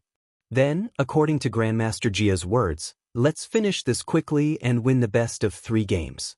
Tan Xiu agreed with a smile, and his face was filled with gratitude. He's really afraid that he won't die fast enough. If we win the best of 5 games, then maybe he can rely on luck to win this gambling game, but he actually proposed to win the best of 3 games. I can understand his mentality. Since he's going to die anyway, he might as well die quickly and avoid suffering so much pain. This is also good, so as to avoid wasting everyone's time. I feel uncomfortable just looking at this kid. Almost no one was able to see the intention of Tan Xiu's sudden voice. They just thought that Tan Xiu was afraid and guilty and wanted to leave this suffocating situation as soon as possible, so he couldn't help but interrupt Jia Ruidao's movement of shaking the dice. After Jia Ruidao disdainfully stared at Tan Xiu, he shook the dice cup in his hand again. But this time, Jia Ruidao couldn't find the subtle feeling from before, and the movement of his hand seemed to have become a lot slower, which made him feel extremely uncomfortable in his heart. A few seconds later, Jia Ruidao put the dice cup upside down on the table, and all the eyes in the room were attracted to the dice cup. Under everyone's nervous gaze, Jia Ruidao slowly opened the inverted dice cup, revealing the points of the dice. Wow, 6 points. Grandmaster Jia shook out a 6 points. We're going to whinge. Grandmaster is really worthy of being called a Grandmaster. How many points do you want? How many points do you want? If I also have Grandmaster's means, it would be great. It would simply be a weapon to pick up girls. After clearly seeing the points of the dice, Zhang Yongjin and the other 2 couldn't help but exclaim in surprise, and even Zhang Deqin's face revealed a satisfied smile. On the other side, Long Zhengyu and Long Jinglin's complexion became extremely ugly, and Tan Xiu's complexion also became dignified. Long Zhengyu and Long Jinglin were scared by Jia Ruidao's gambling skills, and Tan Xiu didn't think that Jia Ruidao would be able to shake out a satisfactory number in a bad condition. Brat, do you want to directly admit defeat, or do you want to continue to try your luck? Jia Ruidao looked at Tan Xiu with a provocative look. Old guy, you want to subdue the enemy without a fight, you don't have that ability. Tan Xiu glared at Jia Ruidao, and then picked up the dice cup in his hand, and threw a dice into the dice cup and slowly shook it in his hand. Seeing Tan Xiu's jerky and clumsy movements, Jia Ruidao's eyes couldn't help but reveal a ridiculing smile, and Zhang Deqin subconsciously breathed a sigh of relief. Ha, I'm dying of laughter. He doesn't even know how to shake the dice, and he actually dared to show his incompetence in front of Grandmaster Jia. He really is displaying his slight skill in front of an expert. This brat's gambling skills are even worse than mine, but his face is much thicker than mine. It's really hard for Chief Long to actually be able to find such a weirdo. You're not ashamed, but we feel scared in our hearts. Although other people felt that Tan Xiu's gambling skills were too bad, but they didn't say anything, but Zhang Yongjin and the other 2 were completely unable to control their urge to burst into laughter. If you continue to destroy the gambling house, I don't mind asking you to leave. Just as Zhang Yongjin and the other 2 unscrupulously laughed, Long Zhengyu coldly said. Long Zhengyu's words were like a pair of invisible big hands that pinched the necks of Zhang Yongjin and the other 2, making them instantly speechless. Although Tan Xiu's skill in shaking the dice was very clumsy, but since the gambling house had already started, it was prohibited to make any noise in the house, let alone loudly ridiculing the behavior of the gambler like Zhang Yongjin and the other 2. If the gambling house's result was unfair because of the influence of the outside world, the gambling house could be declared invalid, so Long Zhengyu's words had an absolute deterrent force. Seeing the scene of Zhang Yongjin and the other 2's necks turning red, Tan Xiu's face revealed a proud smile, and at the same time, his hands' movements also slowly accelerated. You're tuning in to the Passion Pages YouTube channel. We're so grateful for your support, and don't forget to subscribe to join us on this incredible journey through captivating stories. Your generosity through donations truly makes a world of difference, as it's the primary source of revenue that allows me to expand and enhance this channel for you. Thank you from the bottom of my heart for being a part of this adventure.